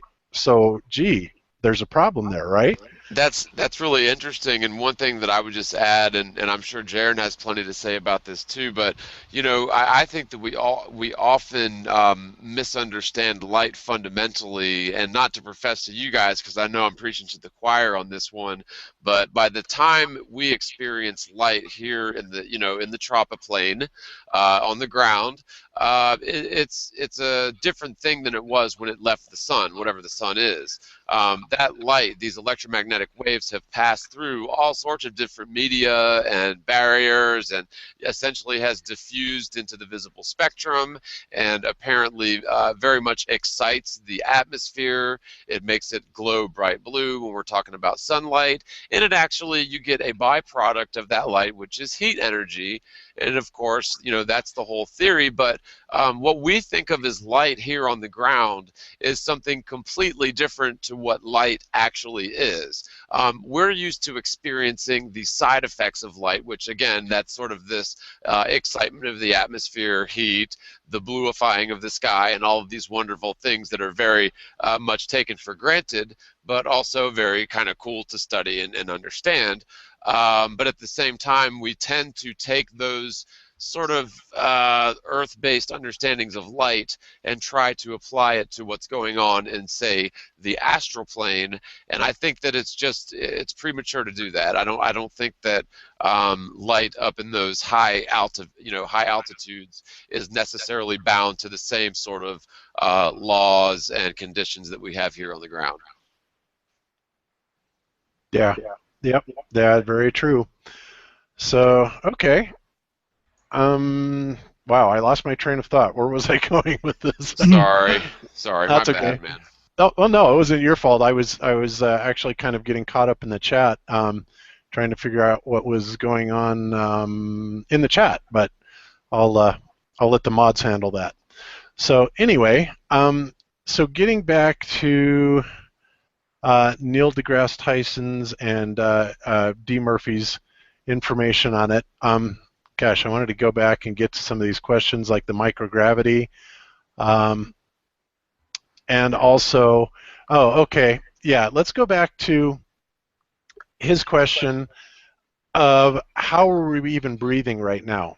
And he says, look, how is it that you can have an atmosphere that is essentially right next to an alleged perfect vacuum, and it doesn't just completely suck off all of the atmosphere? How is that even possible? There would have to be a zone of perfect equilibrium at some point, around the sphere of the Earth, where the gravity is keeping this perfect equilibrium between the vacuum trying to suck the atmosphere out and the gravity holding it in. So it would seem to me that that would be a very precarious balance. And he's talking about what happens when you have thermals, which are large columns of air rising, and they keep rising and rising and rising. Wouldn't that tend to destabilize this equilibrium that would necessarily have to be present in the atmosphere in order to keep this delicate balance of us, losing all of our atmosphere? And that is a very, very valid question, because first of all, you think about that, and if all we're talking about is a very, very thin layer of atmosphere that's up at that altitude, and we have constant, hurricane force winds, we have winds rising, we have winds falling, air currents falling, we have all kinds of perturbations that are being made by, jet aircraft, volcanoes, ocean tides, I mean, you name it, just the general activity. How is it possible that our environment, our atmosphere, is not just, going away to space? That's impossible to me. That is a completely impossible situation. We have nothing where we can compare that to as an analog in the real world, where gravity simply holds down, something that, as opposed to a vacuum force, where, even a weak vacuum force will totally tear off any type of air or atmosphere, or take it out of any type of closed container. Well, see, that's the whole thing. They're always talking about how, yes, well, we're a closed system here, and therefore that's why when you fly up in an airplane, the atmosphere is spinning with the Earth, and therefore, everything is relative. It's a closed system, but in fact, I submit that that is not true. It is not a closed system. What would make it a closed system, and maybe it is a closed system from this perspective, but what would make it a closed system is if there was a great big huge glass dome over the top of us, And if that were true, then we could probably spin all over the place, and again, our atmosphere would be held in. But the point is, Coriolis effect. yeah, and whatever that equates to be. No, they can have their cake and eat it too. And if I could just say something real quick, and I'll pass it back. But gravity has this equilibrium between space and our atmosphere. I would say that it is summarily impossible, because it's impossible to construct a quote perfect vacuum chamber out of a theory of gravity versus a theoretical vacuum in the first place. That's just physically impossible, even if there is that theoretical vacuum. Gravity has no attributes to act like essentially an airtight cage. But Bob, what you said is absolutely correct, that the heliocentric model must be a totally closed-off system, just simply because of the velocities involved and the fact that they claim that the atmosphere is perfectly velcroed to the face of the Earth relative to the spin and all. You can't have any sort of give or take on either end of that. And so, yeah, gravity has to act like essentially a perfectly spherical, I don't know, glass bubble in the heliocentric model, whereas in the flat Earth model, you don't need any sort of bubble or dome. I mean, I think we have good evidence for semi-physical, plasma, electromagnetic fields, and that sort of thing, possibly giving some pressurization to our system. But I just think that the whole heliocentric model is falsified, indeed, because of the very fact that we have atmosphere. And this is sort of confirmed by their fake trips to the moon. When you land on the moon, you land in the vacuum of space on the moon. There is no atmosphere, there is no barometric pressure. And so, to me, that was a good proof that they were at least lying, because everyone knows that the barometric pressure on Earth is far more powerful than gravity. It's 14.7 pounds per square inch, although there is a buoyant force. The barometric pressure at sea level is extremely powerful, and gravity has not as much to do with it as people think. And so you'd think that if they landed on the moon, even just a simple hop would have sent them flying way off into space, because, again, you've got way less gravity, of course, but you also have zero barometric pressure. They were in the vacuum of space. So, yeah, it just goes to show that at least they were lying. But anyway, I sort of digressed, but hopefully it was on point just a little. Yeah, definitely. I totally understood what you were saying. And, and again, this kind of takes us back to, what he's showing here with the atmosphere. If it wasn't, or if it actually was Velcro to the Earth, then we also have different problems with rotational speeds at different latitudes. And I brought this up before, where, if the air or the atmosphere is spinning at the equator, basically at surface level at 1,039 or 1,040 miles an hour, that means that for every mile you go up, that speed is increasing, with relation to the surface of the Earth. So by the time you get up another 250 miles, that means that that particular point in space is going considerably faster than 1,039 miles an hour. So conversely, if the atmosphere is Velcro to it, that means that every single point along that elevation as you go up from the equator has got to be spinning at a different speed with respect to the atmosphere that is either right below it or right above it. And if we are doing 1,039 at the surface at the equator, and at the North Pole, if we're standing there, we're essentially doing 0 because we're on the axis point. That means that somewhere in between that 0 and 1,040 miles an hour, we have got to be crossing the subsonic supersonic barrier. And we all know what happens when that happens. There is a massive disturbance. So not only should it be happening at surface level, somewhere along that, a latitude between 0 and 90 at the equator, but then there's also going to be variations and striations of that as you go up above. There's going to be also mismatches in speeds, and speeds that are completely different to other speeds at different locations and different elevations along there. In other words, our atmosphere would be an absolute hurricane mess all over the place, and yet we never see that. What we do see is we see spiraling weather patterns that are going different directions, supposedly on the hemisphere. And yes, we can explain that, with diamagnetics, and we talked about that before, and we can talk about that even more. But there's so many other explanations that come into mind when you're looking at this stuff. People just get caught up in these ball Earth physics and try to apply it to the flat Earth model and debunk the flat Earth using ball Earth ideas, and you can't do that. So, yeah. No, you guys got something? That's totally what they do. Jaron, what do you think? No, I mean, it's obvious to me. I think that people need to just look at the facts that were given for the globe and realize that they're not really facts, that they're just a bunch of conjecture. They get as far as they can besides proving it, going back to the ISS. There's no reason that you have a tin can orbiting the Earth for 16 years and never supply 24/7 video footage. There's 24/7 video footage of Andy Warhol's grave. There's 24/7 video footage of basically almost every beach in the United States.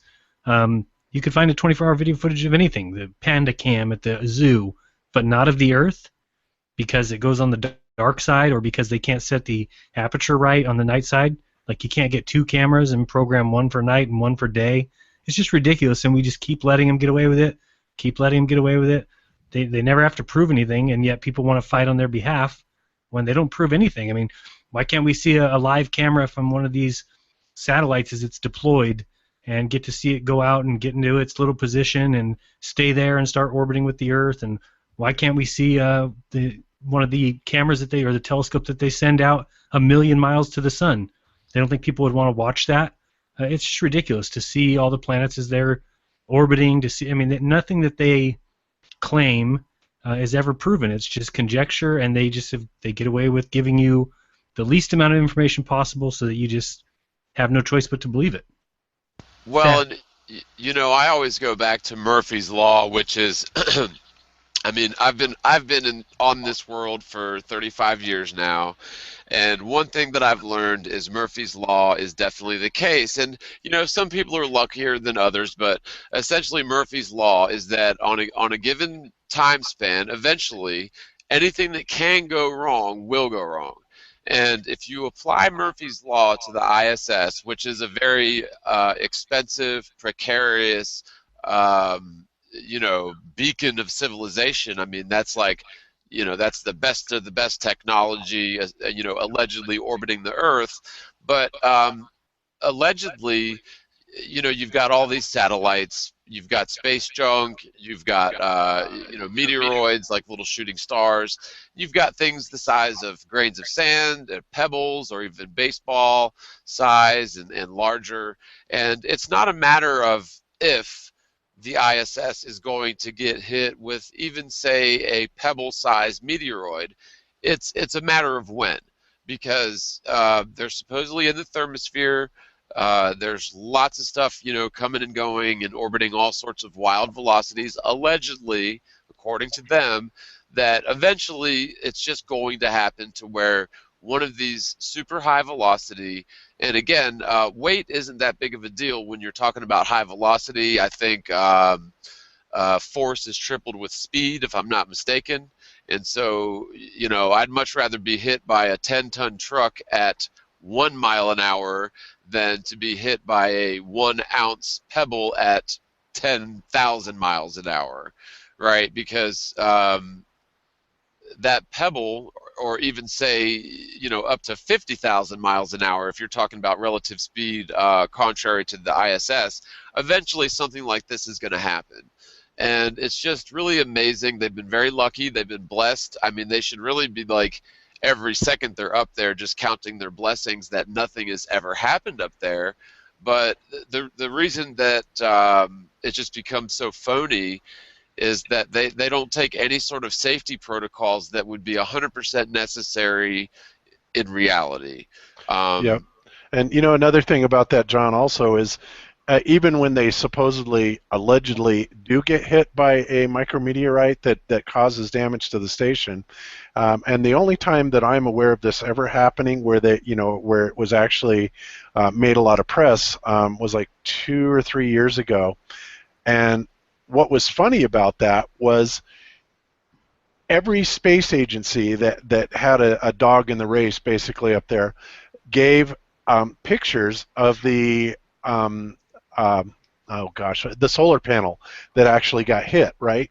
And Roscosmos did one, the European Space Agency did one, NASA did one, and this is all, by the way, on Simon's forum, Clues forum, where they cover this in depth. But what it shows is that the pictures of the damage that was done to the solar collector on the ISS was totally different as submitted by the 3 or 4 different space agencies that submitted a picture. Not only was the damage different, but the entire construct of the solar collector was different. It was completely, totally different. I mean, it was a riot because, you know, they're having a field day with this, obviously. It's like, God, they can't even get their structure correct. Not only is the damage different, but the array itself is completely different, you know, and individualized to each space agency that submitted these pictures. So, I mean, they can't even get that right. They're so bonehead. But, of course, people never question that. You know, they just see the picture and, oh yeah, that's great, you know, whatever. They don't ever scrutinize what they're seeing. They don't look at NASA with suspicious eyes because basically that is something that, you know, we just take for granted because the mainstream news says so and NASA says so and they're the authority. And if somebody was ever going to bust them, well, how come the Russians or the Chinese didn't? Because, you know, we have this Cold War thing going on and they certainly would have told on each other. It's like, no. That's not the case at all. In fact, that only reinforces the idea that they're all at the very top levels, all in this together, very clearly. You know, just like, you know, how can they have such coherence on things that don't make any sense, like the Antarctic Treaty? You know, how is it that, you know, with all those resources that are, you know, supposedly down there, the coal and the oil that Admiral Byrd says can last us, you know, next and well into the next generations, you know, no greedy corporation has ever taken advantage of this, and there isn't publicly yeah, they have it. Yeah, publicly, yeah, and if they're even doing it all, because it's really hard to say, but you know, especially at the time that the treaty was signed, you know, which was back in the 50s, you know, that was, you know, like Mark Sargent says, that was the land of 10-cent gas. You know, everything was, you know, completely commercialized. There was no such thing as, oh, we have to save the rainforest. That just wasn't happening back then. And, you know, the entire attitude towards the earth was to just simply rape it and take everything we can get out of it for the sake of the dollar. And, you know, capitalism rules. But, you know, obviously the problem with capitalism is, you know, it ultimately leads to extinction. But that's a whole nother, you know, subject altogether. Well, so, that's very true, and you know, one thing I'll just add and then maybe pass it over to Jaron, but you know, over the years I've done lots of different jobs, including construction jobs, and you know, I'll put on the hard hat and the safety goggles and the gloves for safety reasons because honestly, I'm a little bit clumsy and I'm kind of tall, so I have bumped my head on many a rebar, and some of that stuff may be electrified, so it doesn't hurt to get the you know, the electric proof hard hat and you know, the safety goggles if you're, you know, using power saws and stuff. There's a reason for that. You don't want to go blind, and so that's just personal safety. But I'm sorry, if I was up on the ISS in the thermosphere, I would be literally like the most like safety concerned person in terms of you know, cordoning off every area, making You wouldn't sure let me attack you in a ape suit? Oh, well, you know, there's always time for shenanigans, but of course.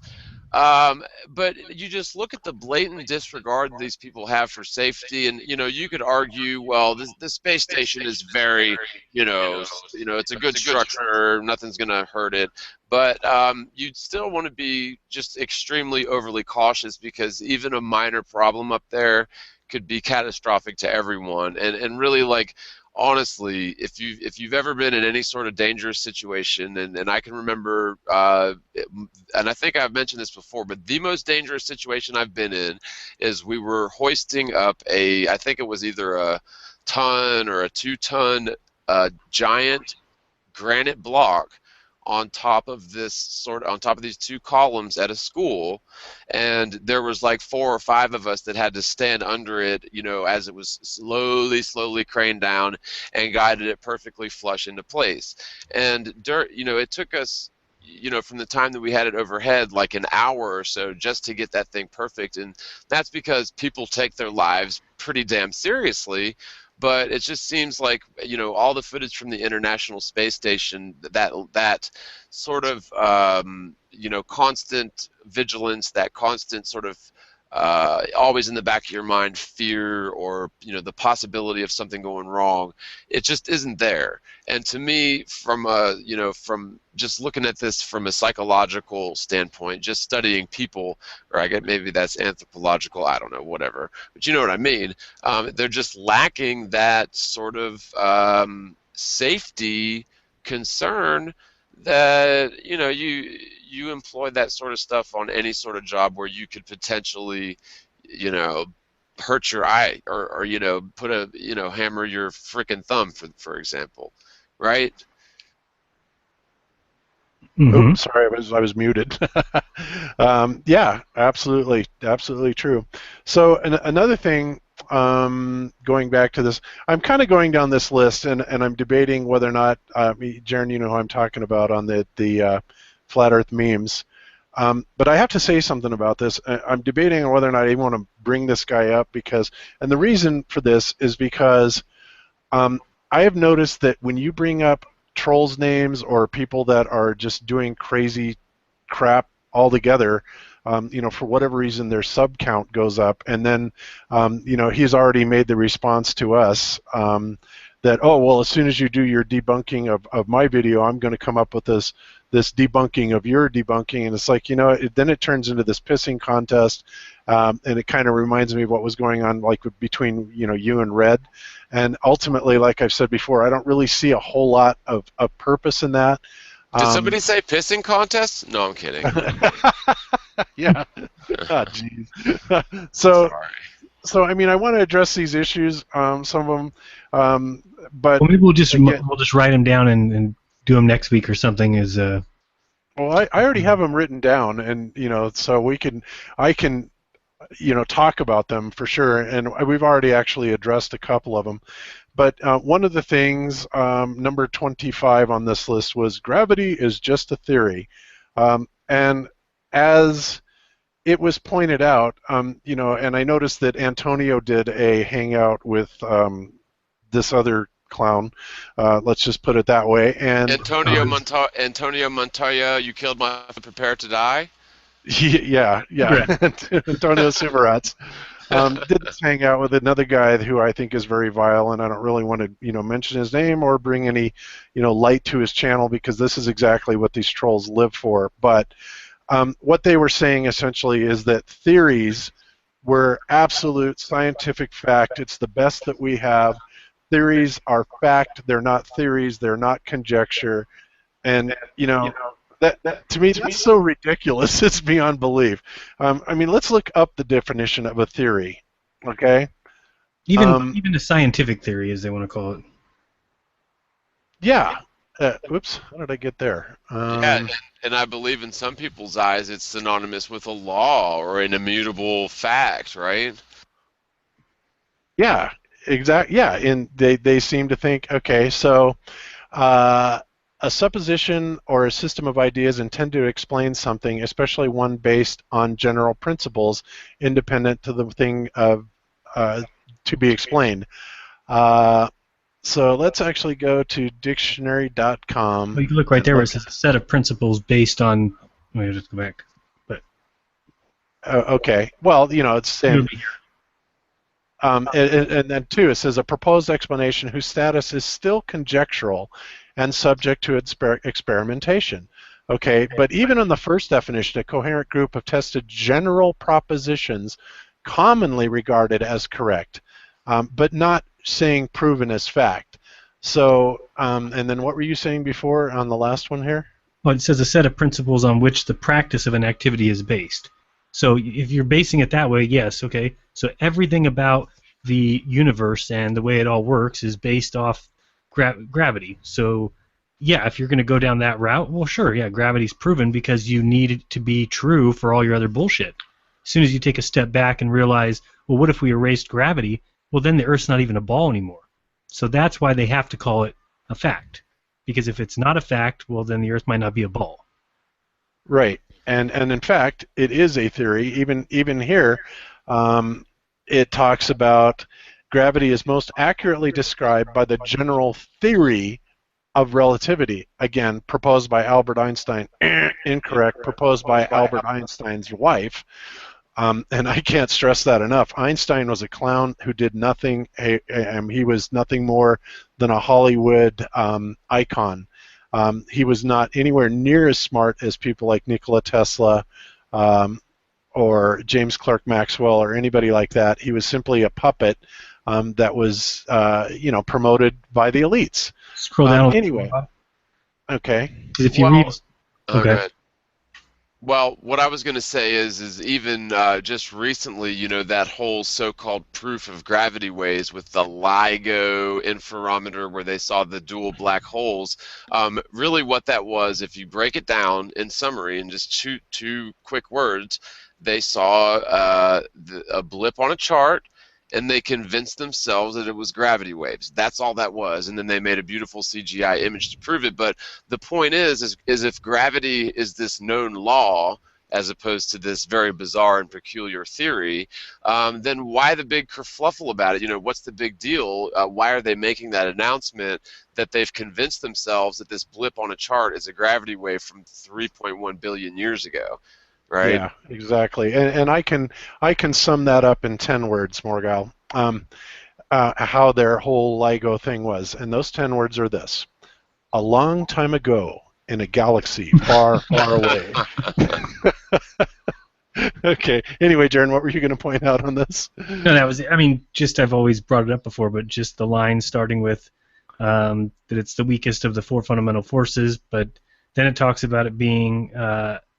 how can somebody have a negligible influence on the behavior of subatomic particles, but it is the biggest thing on a macroscopic scale? So you're saying that gravity is dominant with huge things, but not with small things, and it makes up nothing with everyday matter. So it says, and plays no role in determining the internal properties of everyday matter. How the hell does that work?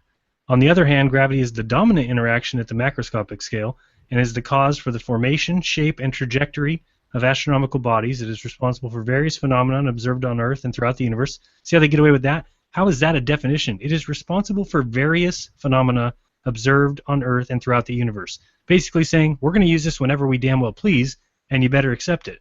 For example, it causes Earth and other planets to orbit the Sun, the Moon to orbit the Earth, the formation of tides, the formation of evolution of galaxies, stars, and the solar system. It's ridiculous.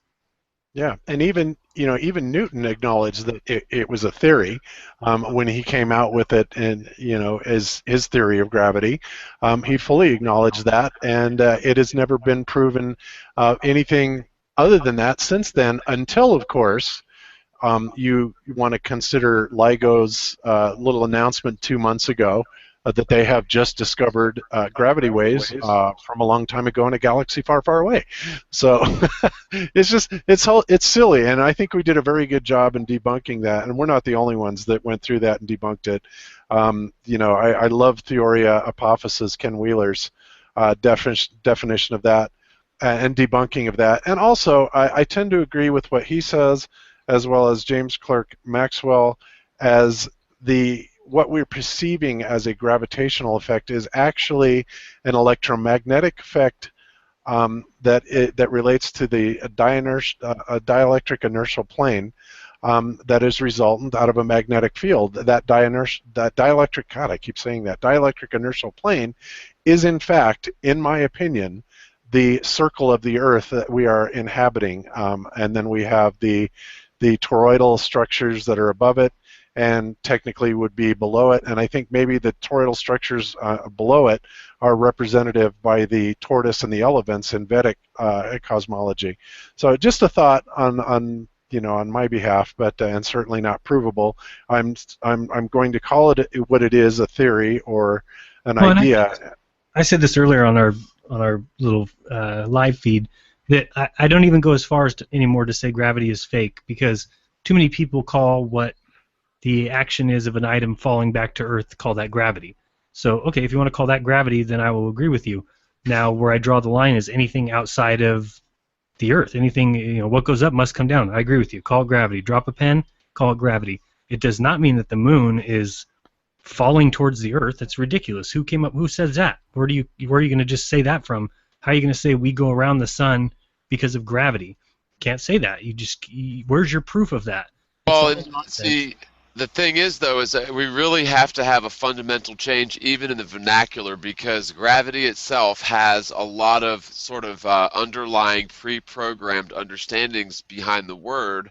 And, as tedious as this may sound, I think it is important that we come up with a different way to express a solution for... Well, maybe point that out to people, that draw the line after you say, okay, you want to call gravity what causes things to fall on Earth. Great, you want to put a name to that? That's fine, that's gravity. Now, think of everything else that gravity must bring with it. None of it even makes sense. I mean, when the universe expanded, when the stellar, star formation happened, how did things fly away from gravity? Gravity is the attracting force. Everything should have exploded at the Big Bang and immediately clumped up into a giant ball. There's no reason for it to be flying out in the middle of nowhere. Who elected itself to be centers of gravity? How did centers of gravity happen? When the stellar nebula happened, or whatever happened at the start of our solar system, supposedly the sun collapsed on itself, or whatever gravity collapsed on itself, and then spit out all this matter. And then how did Mars say I'll be a center of gravity, and Neptune said I'll be one? It doesn't make any sense. It would have all conglomerated together, but they'll just skip over that. Well, and see, that's what I mean by the term gravity is sort of like, and really you can interchange it with God. Absolutely. And same thing with energy. Anything that can't be explained in human terms, anything that we really don't understand, including the curved linear apparent orbit of the celestial bodies, that's explained away by gravity. What goes up must come down is explained away by gravity. The so-called galaxies far off in the night sky are explained away by gravity, and yet there's problems with that. So even the theory of gravity needs to be explained away by dark matter, and so the list goes on and on. But that's why, again, I mean, it's called dogma. Dogma, like everyone, they hate dogma for religion. It's your dogma. That's what scientific dogma is. That's the problem with it, is that everything that they now study and everything that they teach in schools is based upon lies. It's based upon false axioms. And from there, you're going to come up with crap and nonsense all you want. And that's the problem with people who don't understand about science. They give me such a hard time and say, oh, but chemistry is true. You know what? Chemistry is true as long as the sun is 93 million miles away. All of a sudden, if that gets closer, or it changes everything. Everything that we base things on right now is based off of faulty axioms. Yeah, can we make things work? Sure. Yeah, does chemical reactions work? Yeah, but we're missing a whole entire plate full of things that we should be discovering, and that's why none of us can figure out what the hell Tesla knew, because it's been covered up with nonsense science. We were taught it all as kids, so we're all confused.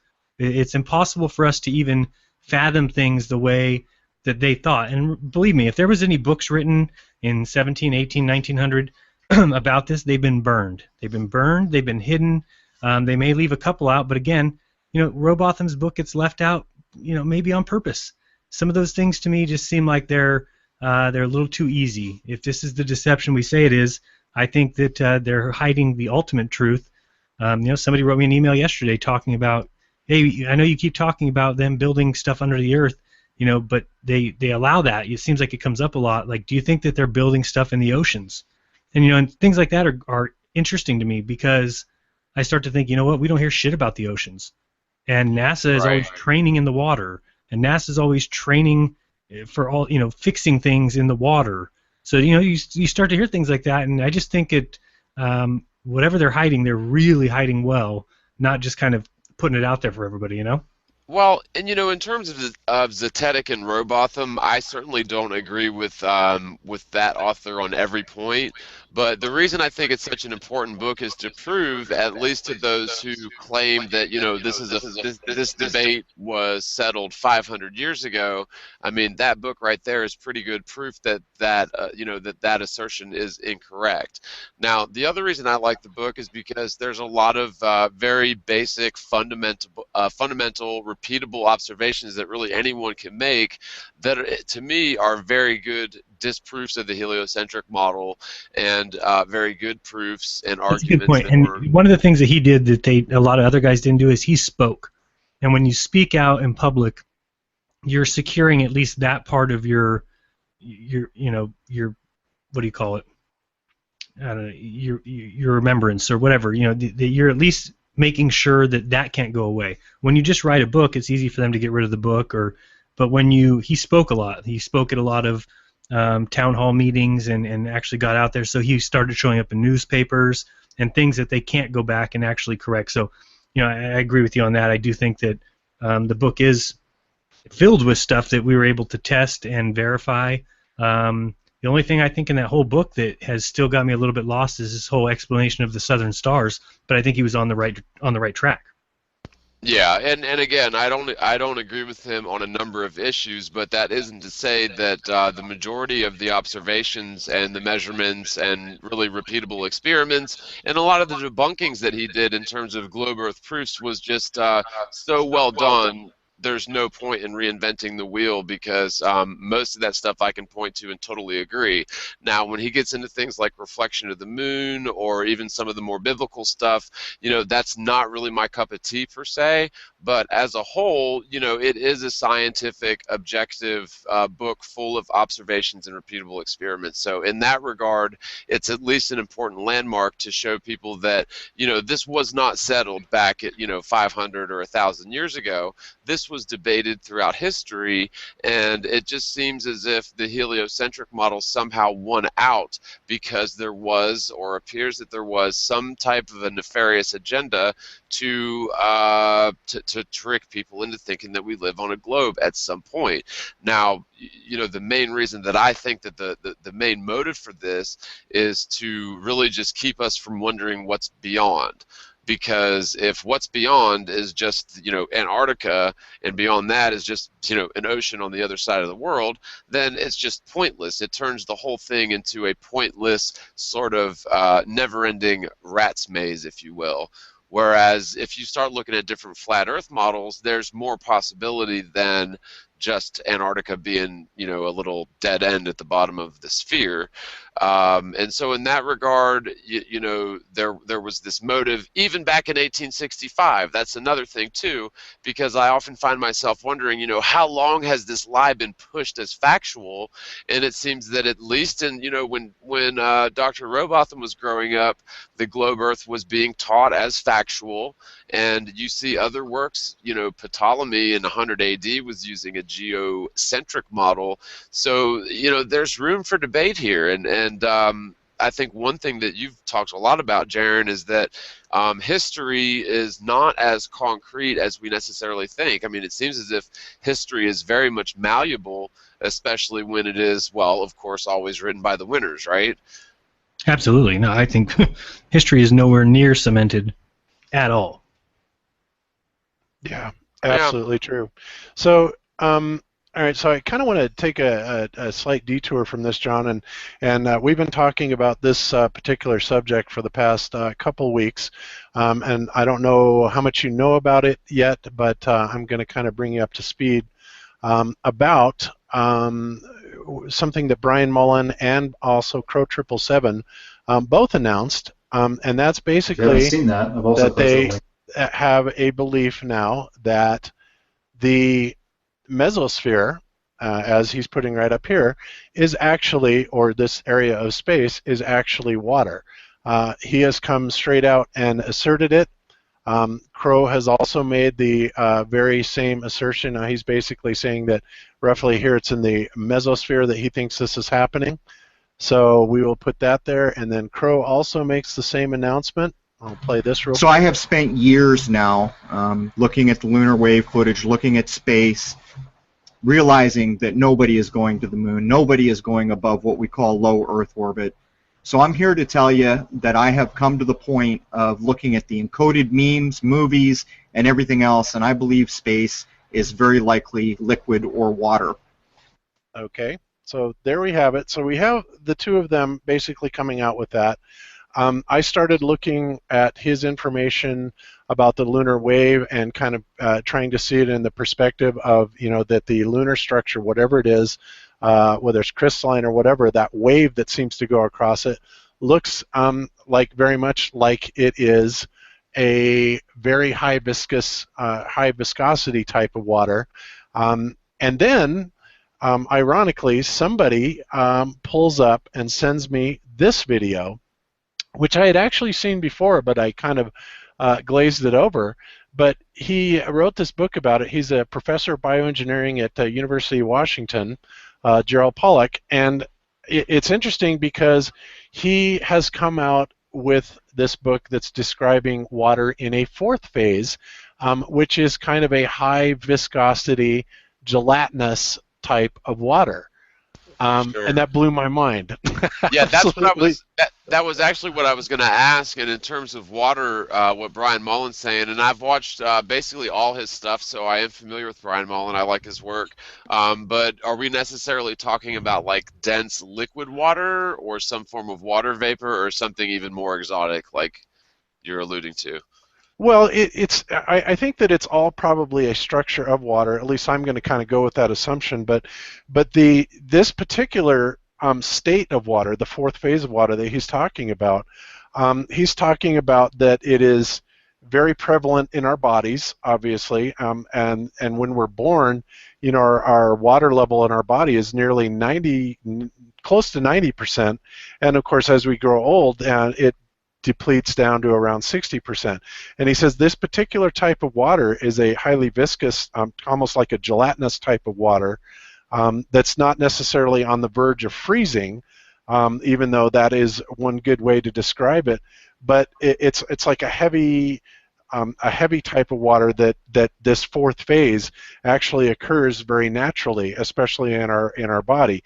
And all I could think of is what's interesting? It's interesting, and I'm so sorry to interrupt, but just imagine for a second that all of the helium and all of the lighter gases that raise up to that level essentially don't freeze, but they get so dense and cold that they form into a liquid. And so maybe it's not H2O, but maybe it's some form of liquid hydrogen or liquid helium or something along those lines. Right. That has some sort of impurity to it that would actually change the characteristics. So it doesn't necessarily have to be absolutely pure H2O.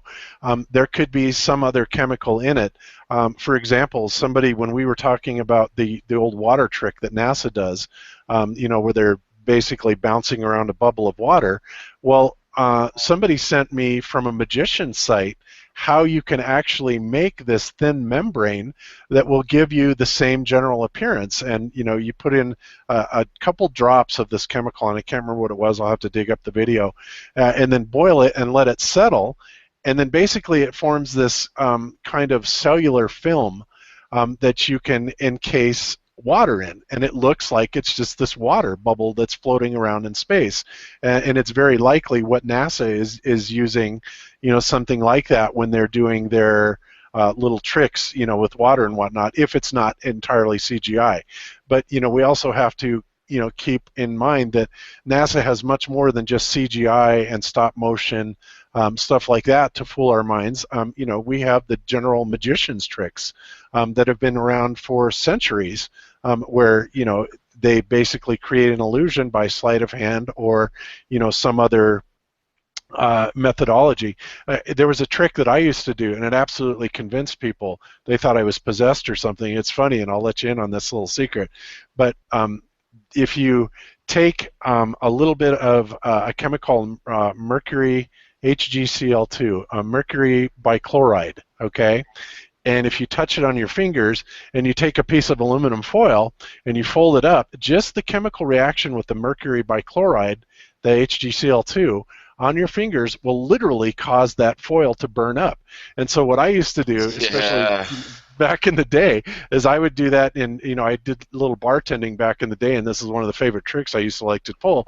I'd say, hey, give me that foil off your cigarette package, and they would, and then I'd fold it up and I'd put it in their hand, and it would burn up right in their hand. And they're like, holy crap, how would you do that? I'm like, oh, I'm just focusing, It's just bullshit like that you can get away with, whereas if you don't know the secret behind the trick, you look like you're really pulling off some magic trick, and there's a lot of people that really believe that that could actually be done. So it was pretty funny. But anyway, growing up in Florida, all of us little brats had pools, and so we used to take like a bunch of aluminum foil and fold it up really, really small, and then stick it in one of the bottles of almost empty, I guess it was either muriatic acid or something like that, and shake it up real good, and then run away because the damn thing would explode. So that was always a lot of fun. Yeah. So anyway, but NASA definitely has that in their bag of tricks to say, but we're kind of getting away from the point here. But so the whole thing is I started looking at space as, okay, well, what if it is water? And then the more I started thinking about it, and we talked about this on Nathan's show, it's like, you have to wonder, maybe NASA found a way to get through that membrane, of the firmament itself. And it's possible that maybe if they're up there and they're exploring around in this darkness, because you don't see any stars or anything like up there, that they're actually in this void. And if it truly is a water medium, maybe, and I'm not saying this by any means is true, but maybe that's where the water leakage from the astronaut's helmet came in, and that's why they had to put snorkels in. Yeah, of course, I don't really understand. One of the regular panel members on the show that I've been doing has sort of been thinking along the lines. He's a military man, and his whole sort of point of view on this is that NASA is a military outfit. They're sort of an arm of the U.S. military. Definitely. And so they're going to train for the environments in which they're going to operate in, and so that could very easily mean that they're going to do all of their stuff and fake it in a pool. But he's also theorized, much like you just sort of mentioned, that perhaps they have found a way to penetrate into this sort of liquid area, and maybe they are doing stuff up there. But my line of thought on this is Occam's razor. It's much easier, much more cost effective, and just as realistic to fake it. So why Right, go but the country mile, right? You also used to be a follower of Richard Hoagland, and you remember how he used to always talk about, oh, well, they're just doing all this other stuff to cover up for the super secret space program, right? Well, I wouldn't say I was a follower of Richard Hoagland. What I would say is that I watched some of his stuff, and it was very intriguing, and I started getting into, I think it was like some alleged footage that he had of a destroyed moon of Europa or something like that was part of the asteroid belt, and some of the stuff that he was saying was very sensational, and I was like, huh, that's interesting. But then as I got to watch more of his stuff, I was like, I sort of got the impression, you know what, this guy's kind of a douche. No offense or anything, just that was my line of thinking, and I just started seeing more and more. It's almost like once you realize, and this is just me, but like once you realize Alex Jones is very disingenuous and he's just sort of slimy, that you just sort of like see right through them from that point forward. There's almost no going back. Oh yeah, that was sort of me with Kent Hoagland, Yeah, but I mean, and what you're talking about was the Iapetus moon, which looked a lot like the Death Star, right? And of course he covered that in detail, and I have to admit I bought into that hook, line, and sinker also, because then all of a sudden somebody dug up these little bitty things that look like little mini Iapetuses or mini Death Stars, right? And he's showing all these anomalies that he's claiming, well, this is absolutely an artificial structure. It looks like an ancient Death Star, and kind of went off on that tangent. But yes, I agree. Here's a picture of the dome on the moon. See the dome on the moon? See? Yeah, that too, the dome on the moon. But and like you, I have discovered since then that Richard C. Hoagland is nothing but pure disinformation, and he's full of crap, and he is definitely one of them, the propagators of this lie. So. But I'm just saying that, I'm trying to at least see a little bit from the NASA side. Maybe if it's liquid, then maybe they figured out how to get into that zone. Of course, a few weeks back, I was also hypothesizing that they found, magnetically possibly this region, that would be akin to what some of the researchers are calling the flip ring in the magnetic model, where you can actually access it through like a kind of a side access, and that maybe that they were getting equipment up there in this zone of equilibrium where gravity and weightlessness kind of, are at an equilibrium part, so things could float around. It was just an idea that I was throwing around, and so. Yeah, it's possible, and just humoring this for a second, just suppose that it is like these ultralight gases that are sort of coalescing and at these upper edges of the atmosphere, whatever that layer is. Just suppose for a second that that is something like helium or hydrogen. In a liquid form, that would be like super duper duper cold, wouldn't it? Well, yeah, it would be. If it was like liquid hydrogen, it would be, Yeah. way down there. Not at absolute zero, but not too far from it. But yeah, so yeah, that's entirely possible that it is, space, and who knows what the temperature is. And again, if you add a little bit of alcohol to water, that lowers the freezing point considerably. So, not saying that it necessarily is pure water or that it would take on all of its characteristics or behaviors, but I guess it would be more proper to say, rather than water, than just simply to say a liquid medium of some sort. Yeah. That would kind of give us that impression. And so I was kind of curious what you thought about that, because to me, the more I think about it, the more plausible that actually sounds. That the Bible was quite correct in being literal of separating the waters from above from the waters below. Now, I had always looked at it before like, there was some sort of a chamber in between the two firmaments that was like vacuum. And that's where the sun and the moon were residing. But if you think about it, and you think about sonoluminescence and the way that these stars in a jar are produced by basically a cymatic process that creates wave pressure in the water itself, and then it erupts in kind of this burst of photons. So we have this star in a jar phenomenon, and who's to say that couldn't be scaled up? I mean, the thing I think that really kept me away from going there, because you don't tend to think of a flaming ball like the sun being immersed in water.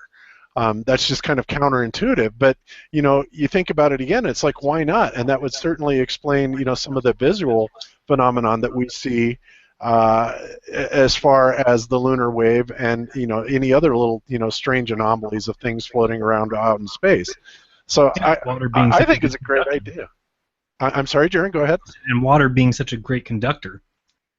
Yeah, absolutely is. Well, especially when it's saline, and here's something that most people don't know about water, but water in its purest form, like when it's distilled, is actually an excellent insulator. It's not a conductor. It's only when you add impurities to it, and specifically saline or salt, then it becomes a very good conductor, and it also becomes just that much more diamagnetic, where it's going to be influenced by any magnetic characteristic that's being put off by the sun or the moon. It's not gravity that's causing these quote-unquote tides necessarily below, but a diamagnetic property that is very effective on salt water. And by that, by the way, another one of these points that he talks about is, a lot of people say, well, lakes don't have tides. And it's like, yeah, they do, but it's extremely minute. And the reason for that is because most lakes are freshwater. Not all of them, but most of them are freshwater, and they have a very, very teeny tiny variance, I mean like millimeters in tide change, unlike the oceans, which of course are highly saline and would be much more affected by a diamagnetic or magnetic source. That would tend to cause these tides, especially if you think about the flat Earth model, where the sun is going around in circles in between the Tropic of Capricorn and Cancer, and then we see from those paths, we see the spin-offs of what they're calling the Coriolis effects, and I suppose you could call it that if you want to, but it's really more of a diamagnetic effect than a Coriolis effect from any type of Earth spinning. So, Yeah.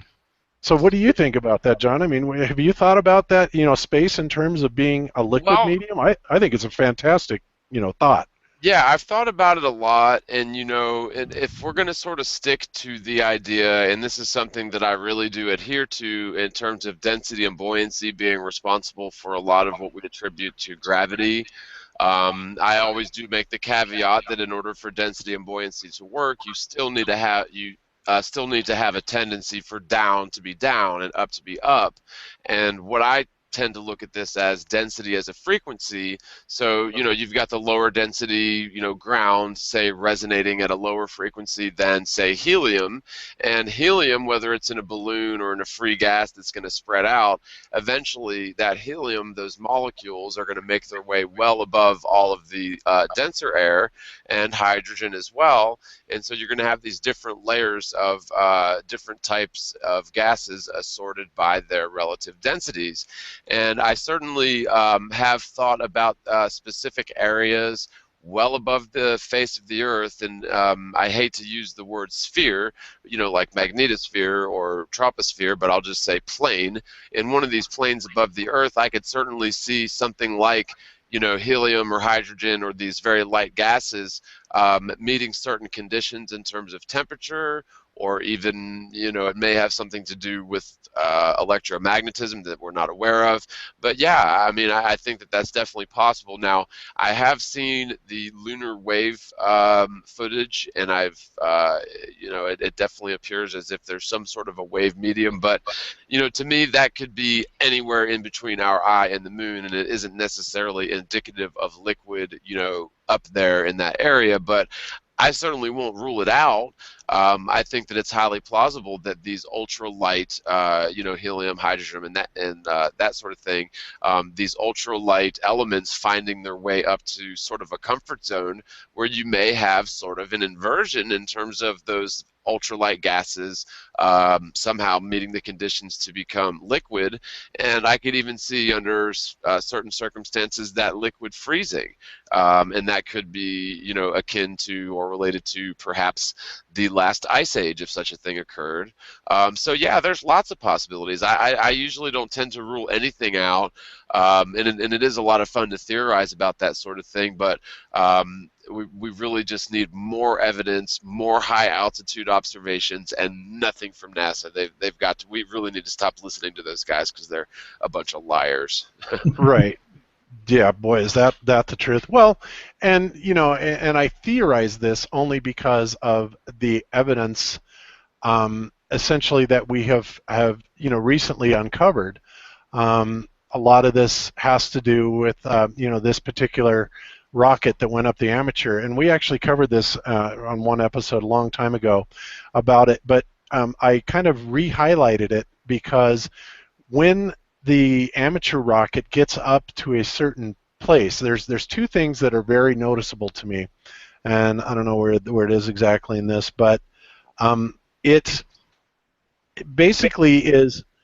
I'm sorry, Jaron, did you say something? Nope. Oh, okay. Anyway, that's my own feedback I'm getting. Basically, it has a appearance. There's something that's kind of on the side of the rocket that looks like it's reacting to a very strong magnetic field, and that was the thing that I pointed out the very first time we covered this footage. But the other thing that's really amazing is not only does the rocket stop spinning, and of course we know their explanation for that is the yo-yo D-spin mechanism that we talked about, but also it seems like it just loses all of its forward momentum just instantly, and at that very instant when you're listening to the audio, it sounds like something underwater. It goes and everything from that point forward sounds very much like it's underwater. So we have the behavior then of the rocket appearing to hit something that would be like gel structure. Obviously it's not hitting anything solid because it would have disintegrated the rocket itself at that speed. But whatever it was had enough of a gelatin or a viscous enough property that it slowed that rocket down really quick, and in doing so it gave sound effects very much like it was underwater.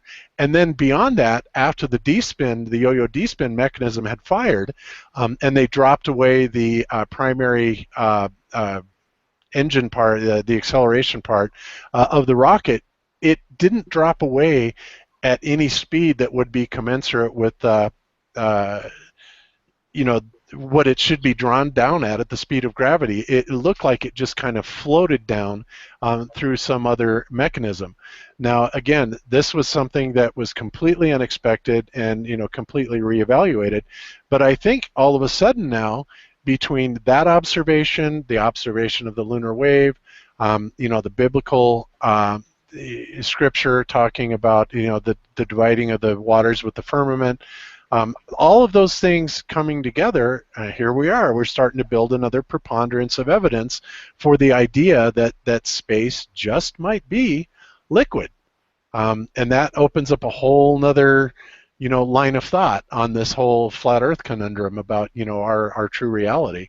And I think it's amazing.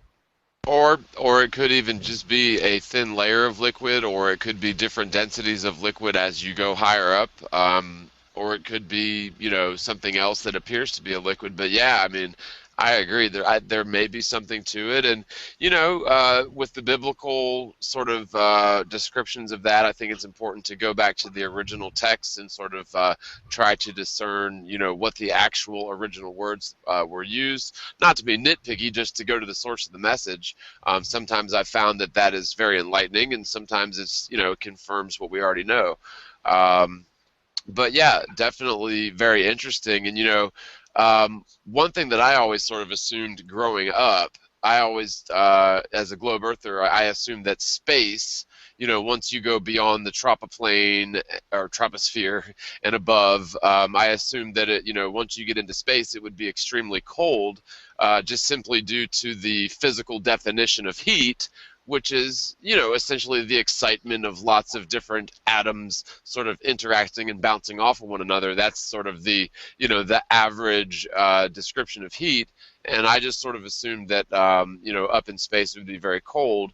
But, studying this topic further and further in flat Earth terms, it just really makes you wonder, if there is a layer of liquid up there, I'd be hard-pressed to think that it's water, because most water is cycled through the typical, condensation and evaporation, condensation, precipitation cycle. I'd really like to know what sort of influences would cause these waters to go so high, these vapors to go so high into the air.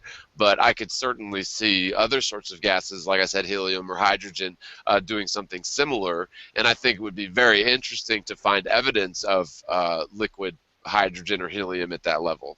And I wonder if that has something to do with those observations of the I'm now famous for saying the plasma tubes in the lower magnetosphere.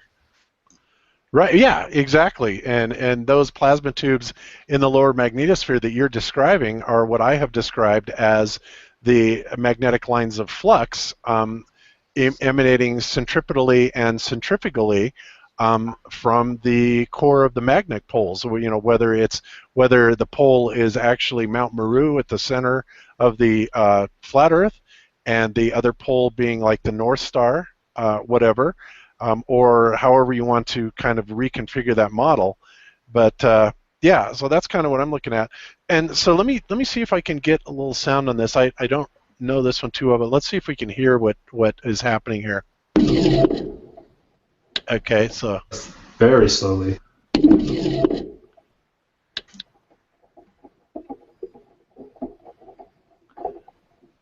Now that sound that it's making to me sounds just like if you've ever been sitting in a bathtub and you kind of plug your nose and you go underwater and you listen. That is exactly the sound that I hear. Or even in a swimming pool, you can hear this, well, it has a very distinct sound to it. And also you notice that how fast it stopped, its forward progress. Now let's continue watching this and watch. You can see along here that you've got these splinters, it looks like, of possibly, the metallic outer casing or whatever. But look at the pattern they're taking. I don't know how well you can see this over the feed, but they are propping up just like iron ore would be in the presence of a magnetic field. The experiment that we all did in school a long time ago. So again, we're going to watch this, and then we're going to watch it eject its propulsion stage below this, but then watch how it falls away. It's amazing.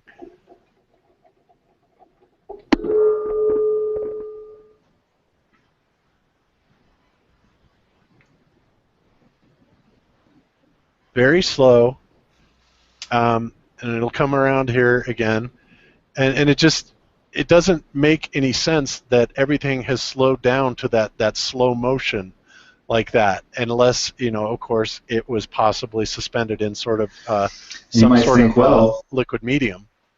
So, but yeah, I just think that is so absolutely amazing that this type of evidence is coming forward, and I hope that we can get some more type of footage like this. Maybe somebody launching another rocket like that. Although by the looks of it, that thing could not have been cheap. I can only imagine. We're doing a balloon experiment that we're getting ready to launch, and it is so easy to tie up $750 to $1,000 in a balloon. It's ridiculous. So I can only imagine how many thousands of dollars these people actually tied up in this rocket. But wow, it really, in a lot of ways, has provided some amazing information for us. Well, and a couple things I would say real quick is as far as I could tell, the initial sound where you hear that sort of like the first sort of bang, from what I gathered, that's supposed to be those de-spinning, anti-spin magnetic contraption or whatever. But then another thing too, and again, I'm just sort of playing devil's advocate here, but if there was a liquid medium that it traversed through, wouldn't you expect to see some sort of ocular distortion of the ground once you got through it? Or well, possibly yes, or not necessarily distortion so much as it could possibly be an explanation for magnification. Now, we've talked about atmospheric lensing and quote-unquote gravitational lensing, but if you think about it, if you take a whole bunch of water and you fill up a container of glass with it, it will have effects where it will tend to magnify things. It will also have the counter magnification type effect where it'll make things look further away, depending on, I guess, the refraction of light, through the medium itself. So all of those things could entirely be met. And also, another thing that to me it explains very well is if the sun and the moon are actually up there in this liquid medium, then by the very nature of what we know by refraction, by everyday examples, by putting a straw inside of a glass and watching it bend down, we've constantly asked the question of, well, how come you don't see that much of a difference in the size of the sun, from when it's rising on the horizon till it passes overhead? Now, I would say that you actually do see a relatively substantial amount of size. However, in going with that and saying, okay, well, you could also look at it this way. If the sun is in liquid and it's just coming around, over the horizon or around the corner, if you will, within visual range, it could be at the size that we're seeing it due to the magnification through the liquid medium that it could be suspended in. And as it gets closer, we're then viewing the sun through less of that liquid medium, which would have less of a magnetic effect. So it could, kind of potentially be keeping an equilibrium of size from the time that we're perceiving it as sunrise or sunset, to the time that it's going more or less directly overhead. And again, this would be more in line with atmospheric lensing, because I made that hypothesis, I think like on our very first episode of GLOBEBUSTERS, where, I thought that it was because of the atmosphere that the sun remained fairly much the same size, because there was more atmosphere back then, or back between the sun at sunrise point, as compared to it being directly overhead. The same could be said for water. So that's would be my answer to that. Yeah, it makes a lot of sense to me. Also, if there is some sort of a liquid up there, whether it's just running in a plane like a layer, or whether it's following some sort of a dome shape pattern, I mean, that's probably up for debate. But I could see that liquid medium, whatever that liquid is, as being sort of a really excellent sort of medium to propagate electromagnetic waves and light waves and that sort of thing. Yeah, very much so. So, just throwing ideas out there, for people's consideration. And these are, these may or may not be part of, what I'm calling our preponderance of evidence. This is actually more of a speculation, but as I said before, and I think we're all in agreement, in order to solve this mystery, we've got to think outside of the box. We've got to stop confining ourselves to the standard models and the standard science that NASA has given us and start looking at some of this other obvious stuff. So here's this for an idea. You tell me if I'm out in left field. So I'm just thinking about everything you guys are talking about, and if you look at them spraying the air, and maybe they're hurting our connection with the ether, with the infinite, kind of hurting that whole thing. And then if you think about it, they've constructed shoes. We have to wear shoes all the time, and our houses are up on foundations. I'm just wondering has anyone ever thought about getting a connection with the earth itself, going barefoot out with the earth? If there's any kind of energy running through that, wouldn't that be the best way to get connected to it? I read an article pretty recently, within the last few months, that most Americans, especially those that live in cities, but most Americans have not had their feet touch the ground, literally, like not talking about shoes touching concrete or maybe shoes touching the Central Park, but it's something ridiculous, like 90% of Americans have zero contact with nature, literally to the point to where their feet haven't made contact with the earth in years, like most people. Yep. Yeah. And most Crazy. people don't understand how really important that is, because Jaron, you're right. It is about grounding yourself to the earth. It's good to take your shoes off, go outside, walk around in the dirt, and notice how you feel. And if you are attuned to yourself in any way, shape, or form, you will notice that there is a change in the way that you feel. It also makes sense from an electrical engineering point of view to be grounded to the very earth that you're standing on, because then you are no longer really subject to these static influences that are coming from friction in the air or whatever. So, I mean, there's a multitude of reasons to do this, and I think, that's why hippies, always tend to go around barefoot, not because necessarily they don't like shoes, but they seem to understand that. Throwing my shoes away.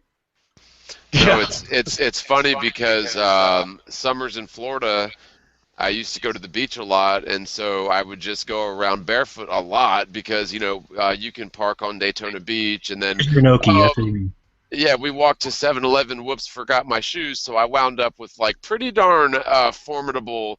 I've since lost my formidable I guess it's calluses, whatever. Yeah, calluses on my feet. But yeah, I got to the point where I could essentially walk anywhere with bare feet, and I think there may be something to it. I think I felt more grounded when I went barefoot. So maybe there's something to it. But people protect themselves from the sun. I've even recently run into some research that suggests that sunscreen may be what's causing a lot of the melanomas as opposed to the sun itself. And the sun, just sitting out in the sun for a couple hours a day, you absorb a lot of vitamin A, vitamin D. So there really is a lot to us being sort of part of or one with the earth. And yeah, a lot of civilization or scientism has led us sort of away from nature, and I think there is a big disconnect between us and the physical earth, and therefore by extension there's a disconnect between us and the sort of maybe more spiritual side of things. Yeah, absolutely. And we're kind of surrounded in this soup, this electromagnetic soup, and I've talked about this before, where we have so much electromagnetic emission around us that it's almost impossible that it would not be interfering with our alpha, beta, delta waves in our brain, both on a harmonic and a subharmonic level. I talked about how the power frequencies in the UK are like 50 hertz, 50 cycles per second, where in America they're 60 hertz, 60 cycles per second. And of course, the subharmonics of those are down in the, I believe it's the delta range, the beta and delta range of our brain function. You also have the resonance of the Earth, the Schumann resonance, which is about 7 hertz. So all of these things are causing this kind of interference to our brain, both through harmonics, subharmonics, resultant frequencies, heterodyning, all this stuff. And I think I told you guys, or maybe Jaren this morning, that when you guys were on doing your chat over on Jaren's channel, I had decided the last few nights to just turn off my cell phone and see if I slept any better. And I did. I do. It's amazing how much better I'm actually sleeping with the cell phone off. Oh, dude, turn off the router, turn off the PCs, everything. The laptops, everything, and literally I sleep through the night. If I leave that stuff on, I wake up like 15 times during the night, seriously.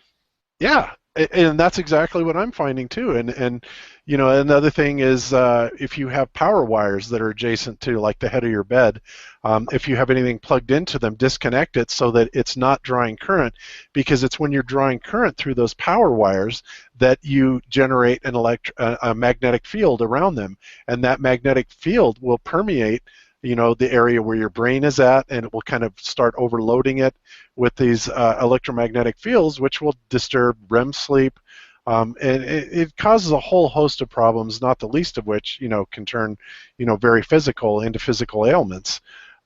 So yeah, it's absolutely amazing that we are so inundated with this wireless technology, and we may think it's the greatest thing in the world, and of course I've made a career out of it as an electrical engineer, but the more I study it, the more I realize what this spurious radiation is doing to our minds. It's literally disconnecting us from not only the Earth, but also the intuition, the telepathy that should naturally be occurring between humans.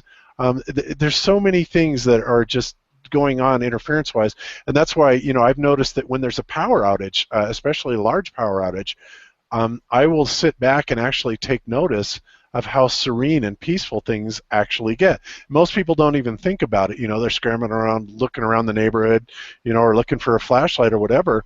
But I always take that opportunity to think, wow, we've just lost a huge amount of electromagnetic radiation by virtue of the power being cut off through, throughout the entire neighborhood, or, or maybe a large portion of the city. And it is amazing. And everything the powers that be want to do is get you with every new toy, and get this new Alexa thing you can talk to, and get this new TV, and get this radio, and get satellite TV, and get satellite radio, and it's just nonstop a barrage of, you need this toaster oven, you need this microwave oven, you need this, it's just everything. They want your entire house filled up with electronics. Yep, and all of our houses are filled up with electronics. I mean, I look around my house, and it's just stunning how many things are emitting RF radiation, whether it's, I have like 6 computers or 7 computers in the house. All of them are, clocking, and they have RF emanating from them. I have the wireless. I have the wireless phones. I have our cell phones. And everybody has this stuff, and it's absolutely amazing. We're literally inundated with this RF electromagnetic radiation, and it may be wonderful for the technology, but it's also wonderful technology for cutting us off from the very womb of the Earth, and our Mother Earth that we depend on so very much. And it's also cutting us off from each other. And that's really kind of a conundrum, because most people don't want to give up their technology. I mean, I certainly wouldn't want to give it up. I like doing these shows, and the fact that I've got this computer technology that makes it possible for me to be talking to Jaren in California and John in, you're in North Carolina, right, John? South Kakalaka. South Carolina, damn it. I always get that backwards. South Kakalaka. That's all right. Same thing. No, I'm kidding. Yeah, it's all the same. Whatever. But I mean, it's unfortunate because it's the tech boys. I was gonna say it's a shame too because scientism has people convinced that we as people are very much like robotic and not anything sort of spiritual, certainly not electromagnetic. But when you actually start to study the human anatomy and how our brain function works and how like our reaction to stimuli works, it is all very much an electromagnetic system. And so it's very naive for people to sort of poo-poo this as a conspiracy theory because even our smart meters for the electricity, the water company even uses smart meters. Then you've got your router, your cell phone. All of these different things are operating on all sorts of different bandwidths of radio frequency waves. But that certainly has an effect on our subconscious. I mean, you may not feel physical heat from it, which is how how they regulate it, whether RF waves are dangerous or not. But really, no testing has ever been done long term to exposure to all these different frequencies constantly barraging us. And I think that it really has a detrimental effect on, personally, I found sleep for sure. But I think maybe even our ability to focus, concentrate, all sorts of different things that could be affected by sort of perturbances in our normal electromagnetic function as people. Absolutely, yeah. And the biggest magnet we have in our body is our heart. And to even get the idea that being immersed in this electromagnetic soup would not have some sort of effect on our heart rhythms, arrhythmia or anything like that, would be ludicrous, especially if you understand anything about electronics or electrical circuits. We are electrical beings. In fact, it is electrical universe. Everything is a product of electricity, of the electromagnetism that comes from it, and also the electricity that is resultant out of electromagnetism. They are two sides of the same coin. They're not exactly the same thing, but they are inexorably linked together, and it's the very things that are making life function that they are corrupting and bringing into mass production to not only dumb us down, but to disconnect us from our natural environment, which ultimately is kind of a slow kill mechanism. So it's pretty crazy. It really is when you think about it. But it's the reality that we live in. And again, I've said before, we can't solve this conundrum that we're in by any type of vote, by any type of war, or anything like that. We simply have got to become aware that this is what's happening. We have to become aware of how we are being affected. We have to become aware of how we are being manipulated. And once we are aware, then and our vibration has risen above that, we simply don't play that game anymore. We seek other alternatives that are not so detrimental to ourselves in our technologies, and we start pursuing a completely different course in life. Yeah, I think the one thing that worries me about that more than anything is that you've got 3.5 million kids graduating from high school every year. So I think this is where NASA and these guys are so brave and don't care anymore, because you've got 3.5 million drones popping out every single year. I mean, how are we going to contact 3.5 million people every year to keep that counterbalanced? You may say you alert 100,000, 500,000. Well, they know their numbers are growing, and that's all they bank off of. So, that's where I struggle, is I'm constantly trying to do something that will kind of, hit something big somehow, some way, because, they're just playing the numbers game. Sure. Yeah. And that, all goes back to, this critical 100th monkey point. You're right. There's a lot more people that are graduated that are, full products of the indoctrination system than we're reaching here on YouTube. But the point is because this movement of the flat Earth is growing, as well as the truth movement in general, or simply, shall I say, the realization that something is terribly wrong here on good old plain Earth. I think that the more people understand that, whether or not they believe in flat Earth or not, or whether or not they understand that cell phones fry your brain or not, or whatever, they are getting the idea, they're understanding intuitively, and this is coming from this 100th monkey type effect, where we're all accessing this akashic record or whatever, however you want to look at it. But it's kind of creeping into our consciousness, as well as it's a natural process, it's a natural evolution to have consciousness go in cyclical fields as well. We are coming out of a very low area of consciousness and evolving into a little bit higher area of consciousness, and with it comes this understanding, this feeling, this knowledge that we need to trust this intuition that's inbred in all of us.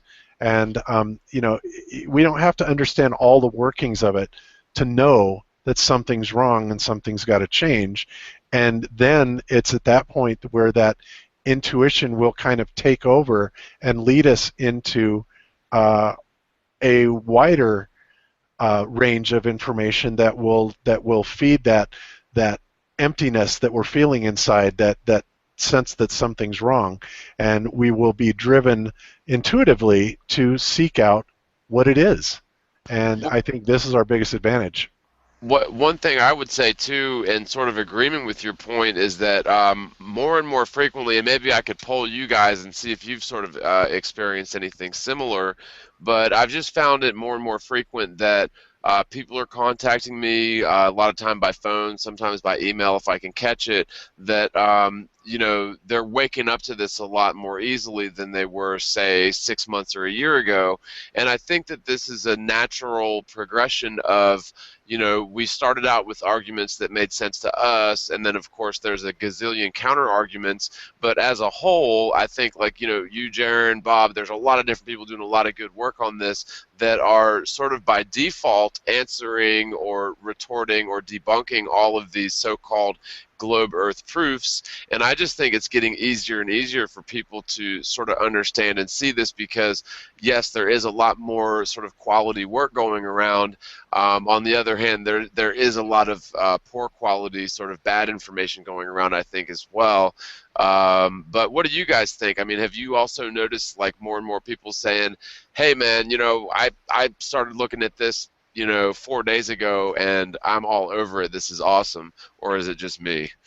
No, absolutely. I've seen it a lot. In fact, I've been trying to teach myself, and just like you were saying, John, earlier about not being able to get so much to your emails and messages, as much as I want to do that, I've kind of realized that it's better if I just kind of hunker down and make videos, and just I think that's the best way. I mean, nobody that's emailed me and we've gone back and forth in a conversation has ever said, well, thanks to your conversation and your back and forth with me for the last 6 or 7 emails, now I believe.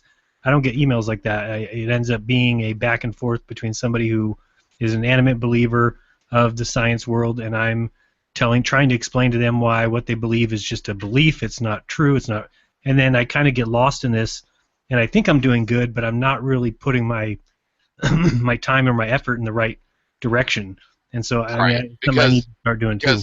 Because only that one person is ever going to read that. Whereas if you were to, and I've done this a couple times now, whereas if you take that response, and whether it's sort of a reply to a dissenter or whether it's an explanation to somebody with a legitimate question, just sort of making a video about that specific point, because that specific point is going to come up, 150 million times, and there's no sense in trying to type that out. So that's sort of the beauty of YouTube, is you can make a video about it, and hopefully, eventually somebody will stumble on it and it'll answer that particular question. But there's just so many different things involved, it's almost impossible to categorize.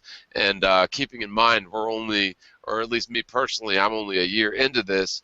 Look how long it took 9/11 to catch on, like 15 years almost, to catch on to the mainstream. And part of me thinks that that's a diversion away from flat Earth, perhaps. Yeah, exactly. And yeah, you're right about that, John. Also, I would like to say that, in response to Jaren's question, I think that, yes, a lot of people are waking up and seeing this, or I guess you said that, John, but also, to be fair, it kind of goes back to, I've been immersed in this deeply, and that's all I see is the other side of the coin. So, it's kind of a little bit of a skewed viewpoint there. I mean, if you look at analytics and, like searches for flat Earth or searches on 9/11, yes, there's definitely upticking trends that are showing a definite increased interest in this, and that's very encouraging. But it's really kind of unfair to ask somebody that is knee-deep in the middle of this, research, conspiracies, flat Earth, if they think that, it's catching on, because we obviously have a very biased viewpoint, even though I do believe that it is catching on, whether it's by the millions or by the thousands or whatever. I can confidently say that people's curiosity is aroused. Just that very intuition that something is wrong. I've always felt that way, that something just never made any sense about this world that we live in. It's like if everything is about money and losing money over this, then why go to war and spend billions on war when it seems to me that you could take that same money and fix the problem, whatever. I mean, just stuff like that. It's never added up to me. And it's becoming obvious to me now too that I forget when I say that the space station cost $150 billion. Like, man, but they didn't go to space and drop off a box of $150 billion. What they did was they put $150 billion into the economy. So when I start to think of things that way, I realize that everything that they've done was space. And think of all these astronomical societies and these observatories and these colleges and these high-class royal societies, and everything that they're doing is propping up this economy just to basically make it make it go a little bit further, a little bit further. I mean, this economy should have crashed 50 years ago, but what they kept doing was they kept building fake businesses, Boeing, and then you have all the JPL. All these places are they're fake.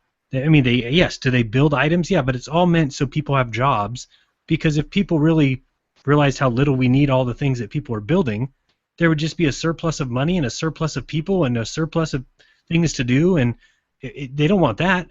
They need slaves, so they keep propping this up. The space station is 150. We need more things. We need to build more things to go to Mars. It's all just propped up, and it has to crash, and it should have crashed already.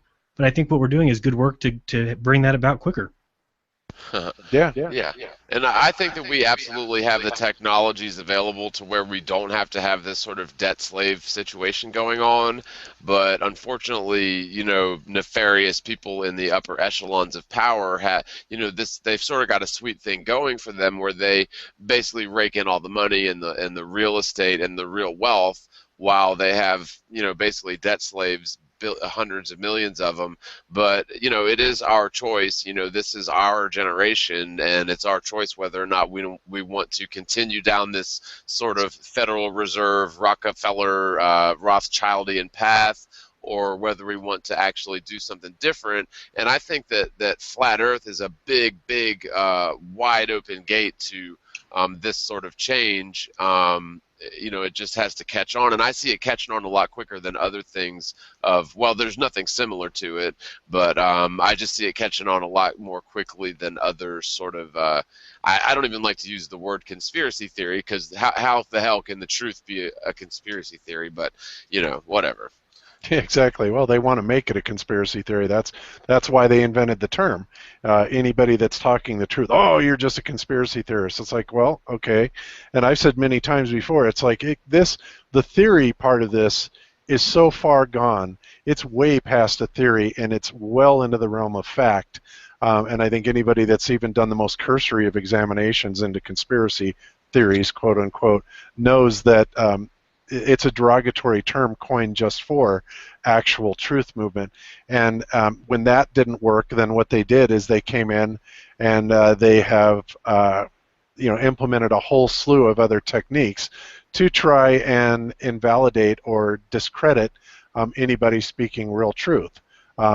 So yeah, they need every aspect of it. They need everything to build up and prop up this system that they thrive in, right? I mean, everything about it is false, from global warming, you name it. All those things they just exist as a product of this system.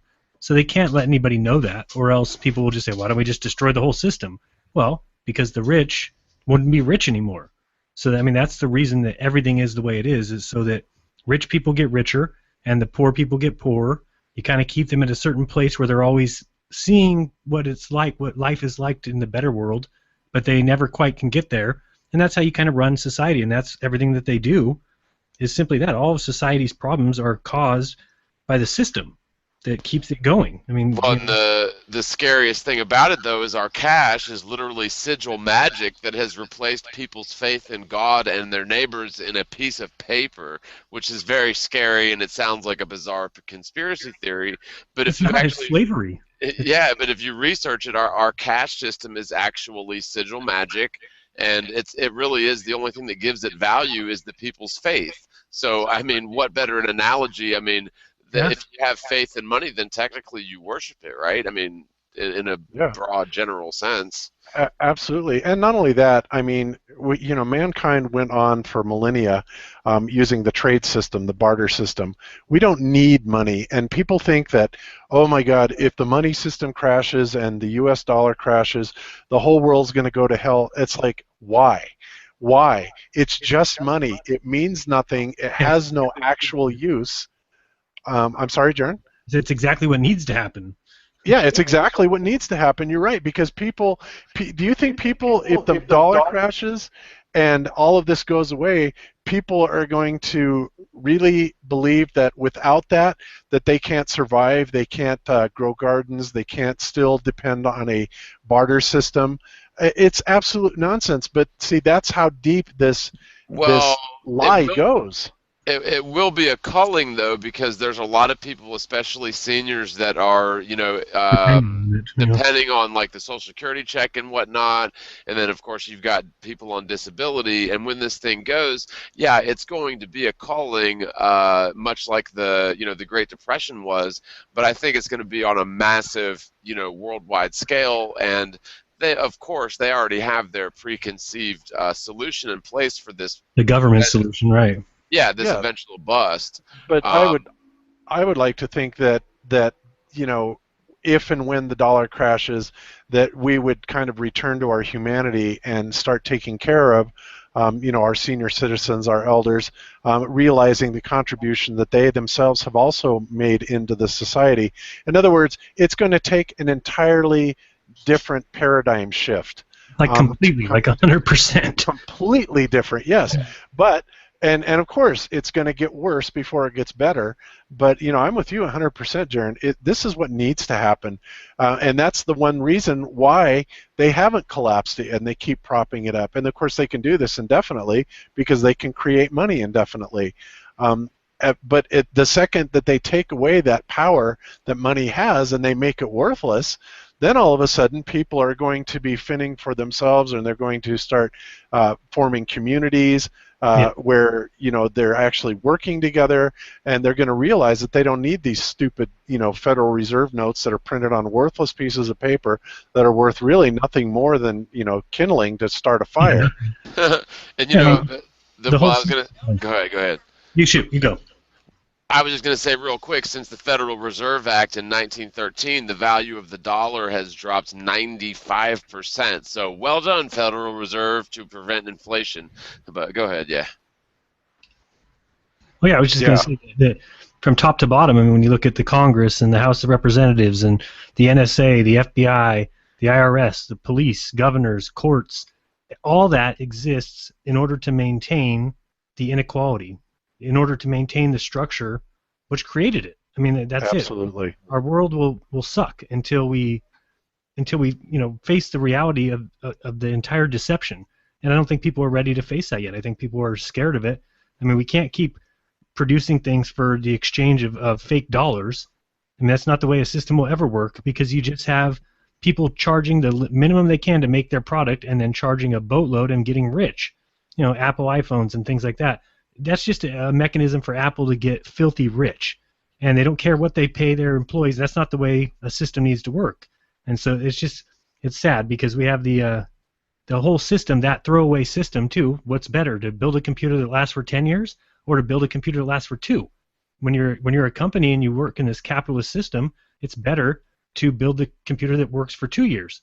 Then poops out, then somebody has to come back and buy another one. That's why it's a throwaway society, which is the entire environmental issue, that we don't build things that last, that are meant to save the earth. We don't care about garbage. We don't care about pollution. They just let all that stuff run rampant. And attempting to legislate like global warming is like trying to attack the problem with its cause. It'll never work in this system. You cannot fix it. And I mean, do you jump in the pool to dry off? No. It would make no sense. You would never do that. But that's what they're trying to do. And it just is sickening, because I don't know how people are going to wake up to it if they can't get little bits of it, or they want to argue about global warming. Oh, it is warming. Oh, it isn't warming. That's not the point. That's not the point at all. It doesn't matter if it is warming or isn't warming. We should take care of the earth, period. But you can't. They're trying to solve global warming within the current system. Like, what are you talking about? I mean, there's nothing. You can never fix global warming in this system. It'll never happen. A whole new paradigm. Right. Yeah. Well, with the rate of deforestation of really the lungs of the earth, which is like the South American rainforest, that to me, if there's any sort of cause of overabundance of carbon dioxide, it's not just people breathing and cows farting. It's the fact that you've got these big corporations that are getting rid of the lungs of the earth. So, we have to sort of at least try to maintain balance here. And it's just like these big corporations, which, by the way, a capitalist system depends on balance, it depends on honesty, and it depends on competition. And when you have monopolies, technically they're supposed to be illegal. But when you have monopolies, that gets rid of this honesty and competition. Just a quick anecdote, when I was young, I lived by the golf course, and me and my friends would buy a few 12-packs of Coca-Cola and Sprite, and we'd sit like in between the 15th and 16th holes where the golfers would have to cross our road, and sell them ice-cold Cokes for like 75 cents, and we'd sell them, like we'd swim into the lakes and find a bunch of really good golf balls and sell them to them for a deal. But if we wanted to be greedy capitalists or good corporate citizens, then we should have been, we could have been charging them double or triple what we charged them, but we were just honest, and, we were just making a little bit of profit off of what we were doing, and, that's sort of the idealistic form of capitalism, but it's gotten so far away from that to where we literally have corporate fascism, and, it's got to go. It really does. Yeah. Absolutely. Yeah, we're caught in the system, and it needs to be abolished, and understanding it is the first key, and that's pretty much all I have to say about that. And stop voting. yeah, like it does any good anyway. Yeah, right? I mean, it's just ridiculous that people don't even get that if 1% of the world has, or 1% of the country has the money, and we know that all the politicians are simply paid for, so what they do is they vote in a way that benefits the 1%. It's like, it's not even difficult to figure out what the hell's going on, and we wonder, well, why is this going on? Why do all these laws keep getting passed? Well, they're going to be laws that make the rich richer and make you poorer, and you've got the rich who are getting richer, you've got the poor getting poorer, and you've got the politicians who are maintaining a good life because they're getting paid off to pass the laws that benefit the rich. So what do you even expect them to do? They're not going to just say, no, I'm going to stand up for myself, and I'm just going to say, no, I'm not taking your money. Well, then guess what? They become poor. So it's not even hard to figure out. They're going to take the money. You would too. So and the middle class goes away. I mean, that's the goal. Yep. That's absolutely what's happening. We get to choose between Donald Trump, who's obviously just an average Joe, and Hillary Clinton, who's just a regular gal from down the road, right? No, and it's like all of our, I call them selected chief official for the last 100 years have been wealthy lawyers, which, in the Constitution, it actually prohibits attorneys or lawyers or whatever from being president or holding elected office. But, of course, the slick lawyers wrote that out of the Constitution. And so, you've got all these super wealthy, I call them plutocrats, who are so out of touch with reality, and just the only thing that they're worried about is their own personal gain, and they're sold out. They're sellouts. You should read the Declaration of Independence and look how it is exactly what's going on now. This is exactly what was happening in Britain, exactly why those guys came over here, exactly why they said, no, screw this. This is not right. You're not listening to our problems. You're passing laws without consulting us, and it's just a joke. The entire system is a disaster. And when you read the Declaration of Independence, it's saying exactly what's going on. We as a people no longer want to be governed by people who don't care about us, who want to just benefit themselves. We should just be able to stand up and say, we're out of here. Yep. And the nepotism, of course, is off the scale. People will say, oh, yeah, you can go back and show anybody as being a relative. When we mention the fact that all the presidents are related to each other to a certain degree, as cousins and whatever. And I've gotten responses, oh, well, you can do that with pretty much anybody. No. But you can also say, well, okay, so we're about possibly going to have another Clinton in the White House. We have Bushes all over the place, 2 presidents, a governor, a head of a savings and loan that was completely. In other words, all these people, maybe if they're not only are they. Don't forget the Kennedys. Yeah, the Kennedys, absolutely. The Kennedys all over. So it is nepotism. It is all about keeping it in the family bloodline. And beyond that, if they're not directly in the family bloodline, then how many of the politicians are members of secret societies, Masons, Skull and Bones, whatever, all the way going back forever? Now that is something that you can't just make a little case and say, oh, well, anybody could be that. These people that deny this are completely deluding themselves. Absolutely deluding themselves, and it amazes me that they will go to the lengths that they do, to send me articles about, oh, well, yeah, you make the statement about the presidents all being related.